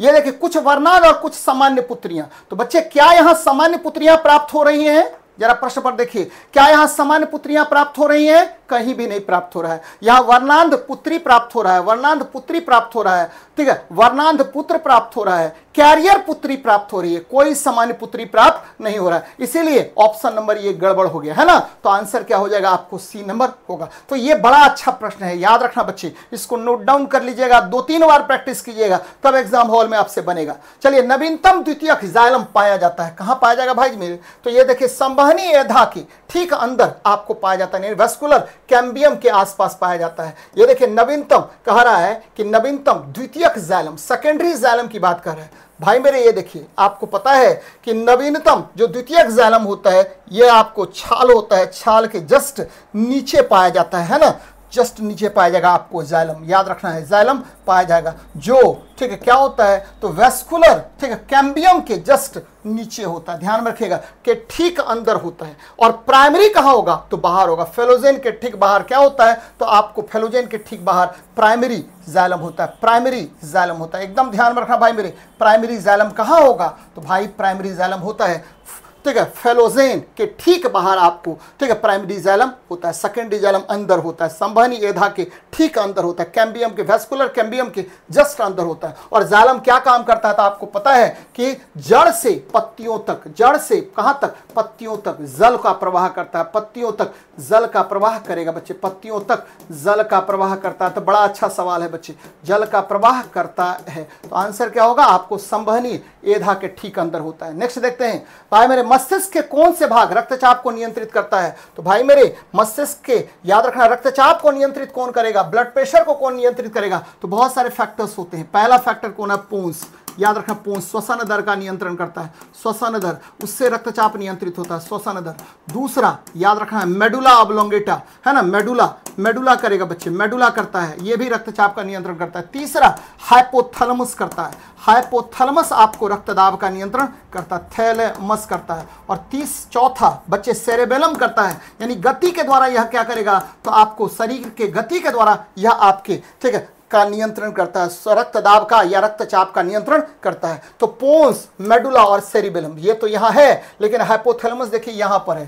तो एग्जैक्ट आंसर आप इसको मार सकते हैं, लेकिन ठीक है क्वेश्चन में गड़बड़ी है बच्चे, है ना, क्वेश्चन में गड़बड़ी है। ये हाइपोथैलेमस यहाँ होना चाहिए था, ज्यादा बेहतर आंसर होता। तो चूंकि नहीं है तो आप मार दीजिए ए नंबर आंसर बच्चे, है ना, ज्यादा बेहतर है। चलिए अगले प्रश्न पर बात करते हैं। बीसीजी का टीका किस रोग के प्रति रक्षात्मक उपाय करता है? तो बीसीजी क्या होता है? तो भाई मेरे बीसीजी होता है बेसिलस कालमेट ग्वेरिन, है ना, बीसीजी। ठीक है, आपको जन्म के तुरंत बाद इसको देते हैं, जन्म के तुरंत बाद देते हैं, तुरंत बाद ये टीका लगाया जाता है, तुरंत बाद। और ये जनरली क्या करता है? तो बच्चे ट्यूबरकुलोसिस से, जिसको तपेदिक कहते हैं, ट्यूबरकुलोसिस से ये रक्षा करता है, ट्यूबरकुलोसिस से रक्षा करेगा। ट्यूबरकुलोसिस या ट्यूबरकुलोसिस को बच्चे क्या कहते हैं? यक्षमा भी कहते हैं, या ट्यूबरकुलोसिस को तपेदिक भी कहते हैं, इससे रक्षा करता है। और ट्यूबरकुलोसिस का टेस्ट कौन होता है बच्चे? बराबर आपसे क्वेश्चन पूछेगा। परीक्षण कैसे करते हैं कि किसी व्यक्ति को ट्यूबरकुलोसिस हो गया, इसके लिए मोन्टेक्स टेस्ट करते हैं, मोन्टेक्स, MONTAUX, मोन्टेक्स टेस्ट करते हैं। ठीक है, ट्यूबरकुलोसिस किसकी वजह से होता है? तो माइकोबैक्टीरियम ट्यूबरकुलिन के द्वारा, माइकोबैक्टीरियम ट्यूबरकुलिन के कारण होता है। ट्यूबरकुलिन के कारण यह रोग होता है, एकदम ध्यान में रखना भाई मेरे, ट्यूबरकुलिन के कारण यह रोग होता है। टाइफाइड ये किसकी वजह से होता है? तो ध्यान में रखिएगा, साल्मोनेला टाइफी से, साल्मोनेला टाइफी से यह रोग होता है। बड़ी अच्छी बात है बच्चे। और एड्स ये विषाणु जनित रोग है, और ये याद रखना है रेट्रोवायरस के कारण होता है। रेट्रोवायरस जिसको आप ठीक है क्या कहते हैं? तो HIV वायरस भी कहते हैं। तो ध्यान में रखिए बच्चे, तपेदिक में यूज करते हैं BCG टीका का। नेक्स्ट देखते हैं, दुग्ध ग्रंथि को दुग्ध के स्रावन हेतु उत्तेजित करने वाला कौन है? तो बच्चे दुग्ध याद रखिए, दुग्ध का निर्माण किससे होता है? तो दुग्ध का निर्माण याद रखना प्रोलैक्टिन के कारण, निर्माण प्रोलैक्टिन के कारण होता है, प्रोलैक्टिन के कारण होता है ना, प्रोलैक्टिन के कारण होता है। और ठीक है कारण होता है। और ये कहां से निकलता है? तो ध्यान में रखिएगा, प्रोलैक्टिन हार्मोन जो है पीयूष ग्रंथि से निकलता है, पीयूष ग्रंथि से निकलता है भाई मेरे, बहुत इंपॉर्टेंट है, पीयूष ग्रंथि से निकलता है, बहुत बहुत इंपॉर्टेंट है, बराबर आपसे क्वेश्चन पूछता है। चलिए ठीक है, प्रोलैक्टिन हो गया। और वैसोप्रेसिन ये क्या होता है? आपको पता है ADH है, ADH हार्मोन है, या मूत्र का नियंत्रण करता है, मूत्र का नियंत्रण करता है कौन? तो ADH हार्मोन। और LH याद रखिएगा, LH ल्यूटेनाइजिंग हार्मोन है, और यह ठीक ओभा के निर्माण में सहायक होता है, ओभा के निर्माण में सहायक होता है। ध्यान में रखिए बच्चे, ओभा के निर्माण में सहायक कौन सा होता है? तो LH होता है, ल्यूटेनाइजिंग हार्मोन कहा जाता है। चलिए नेक्स्ट देखते हैं, कौन सी धमनी खरगोश के मस्तिष्क को ऑक्सीकृत रक्त की आपूर्ति करता है? तो ये आंतरिक कैरोटिड धमनी करता है। ध्यान में रखिएगा, आंतरिक कैरोटिड धमनी जो है ये मस्तिष्क को रक्त पहुंचाता है। फुसफुस धमनी जो है आपको पता है बच्चे, ये क्या करेगा? फुसफुस धमनी जो है ठीक है आपको हृदय से कहाँ रक्त ले जाता है? तो हृदय से ठीक है आपको फेफड़े तक रक्त ले जाता है, फेफड़ा तक रक्त ले जाता है, बहुत अच्छी बात है, रक्त ले जाता है ना, ये याद रखनी है आपको, बराबर आपसे क्वेश्चन पूछेगा। तो महत्वपूर्ण है बच्चे आंतरिक कैरोटिड, है ना, इंटरनल कैरोटिड। चलिए, पारिस्थितिकी तंत्र में वाय आकार का ऊर्जा प्रवाह मॉडल किसके द्वारा दिया गया था? तो ओडम के द्वारा दिया गया था। क्या है ये वाय आकार का प्रवाह बच्चे? तो ये देखिए वाय आकार, ध्यान में रखिए बच्चे, वाय आकार जैसे ही कहे तो ओडम महोदय ने क्या कहा? ओडम महोदय ने कहा कि देखिए एक होता है शाकाहारी, है ना, चारण खाद्य श्रृंखला, याद रखिएगा चारण खाद्य श्रृंखला, है ना, चारण खाद्य श्रृंखला का मतलब क्या हुआ बच्चे? तो ग्रेजिंग, ठीक है आपको food chain, grazing food chain होता है, ध्यान में रखिएगा, ग्रेजिंग फूड चेन जिस पर कौन निर्भर करता है? तो दो चीजें निर्भर करता है, कौन? तो एक शाकाहारी और दूसरा मांसाहारी, शाकाहारी और मांसाहारी निर्भर करेगा, शाकाहारी प्लस क्या? मांसाहारी निर्भर करेगा, किस पर? तो बच्चे मांसाहारी निर्भर करेगा, किस पर? तो भाई मेरे आपको ठीक है ग्रेजिंग ठीक है फूड चेन पर, चारण खाद्य श्रृंखला। दूसरा क्या होता है? तो भाई मेरा दूसरा होता है अपरद खाद्य श्रृंखला, अपरद खाद्य श्रृंखला, अपरद खाद्य श्रृंखला होता है, अपरद खाद्य श्रृंखला होता है। इसको क्या बोलते हैं? तो भाई मेरे इसमें क्या होता है? तो डेट्रीवोर्स फूड चेन, डेट्रीवोर्स फूड चेन, है ना, डेट्रीवोर्स फूड चेन। और इस पर कौन निर्भर करता है? तो ध्यान में रखिएगा कि इस पर निर्भर करता है अपघटक, है ना, अपघटक, या क्या कहिए तो मृतोपजीवी इस पर निर्भर करता है, मृतोप जीवी इस पर निर्भर करेगा, ध्यान में रखना बच्चे। यानी अपघटक डिकम्पोजर्स और सेप्रोफाइटिक्स जो है ये निर्भर करेगा। यानी आपको ओडेम ने कहा कि देखिए कोई भी जो ठीक है पारिस्थितिकी तंत्र होता है उसमें ठीक है वाय आकार के खाद्य श्रृंखला होते हैं। एक होता है कौन, तो एक चारण खाद्य श्रृंखला, दूसरा क्या होता है अपरद खाद्य श्रृंखला होता है, और पूरा जो पारिस्थितिकी तंत्र है इसी खाद्य श्रृंखला पर निर्भर करता है जो वाय आकार का होता है। वाय में एक जो थ्रेड है वाय का वह चारण खाद्य श्रृंखला का होता है, दूसरा क्या होता है आपको अपरद खाद्य श्रृंखला का होता है, और यही आपको पारिस्थितिकी तंत्र का निर्माण करता है, यानी इकोसिस्टम का निर्माण करता है, पारिस्थितिकी तंत्र का निर्माण करता है बच्चे। तो एकदम ध्यान में रखनी चाहिए, बहुत इंपॉर्टेंट है। किसने कहा था, ओडेम ने। लिंडमान ने 10% का नियम दिया था, 10% का नियम दिया था, 10% का नियम किसने दिया, तो लिंडमान ने दिया था। तो बड़ा अच्छा सवाल है भाई मेरे। नेक्स्ट देखते हैं, कहा कोशिका के चारों ओर झिल्ली क्या कहलाती है, तो प्लाज्मा झिल्ली कहलाती है। और ये प्लाज्मा झिल्ली किसका बना होता है, तो ये अर्धपरागम्य झिल्ली होता है, सेमी परमेबल मेम्ब्रेन होता है, अर्धपरागम्य झिल्ली होता है। ध्यान में रखिए बच्चे, अर्धपरागम्य झिल्ली होता है। और ये किसका बना होता है, तो लिपोप्रोटीन निर्मित होता है, लिपोप्रोटीन निर्मित होता है। ध्यान में रखिएगा, निर्मित होता है। बड़ा अच्छा सवाल है, निर्मित होता है ना। इसमें याद रखना है कि आपको कोशिका के चारों ओर झिल्ली जो है कोशिका झिल्ली होगी या प्लाज्मा झिल्ली होगी, और कोशिका भित्ति याद रखना है ये क्या होता है, पादप में होता है, पादप में ठीक है वह आवरण क्या होता है, कोशिका भित्ति होता है, और ये सेलुलोज निर्मित होता है, सेलुलोज निर्मित होता है। तो बड़ा अच्छा सवाल है बच्चे। और यहीं पर आज आपका सेशन खत्म हो रहा है। आप सभी बच्चों से आग्रह है कि जो आपको करा रहे हैं उसको जरूर लिखिए, नहीं लिखेगा तो मजा नहीं आएगा भाई मेरे। और रेगुलर डिस्कशन कीजिए, यकीन मानिए सफलता आपके कदमों को चूमेगा। चलिए मिलते हैं नेक्स्ट क्लास में। जय हिंद, जय भारत।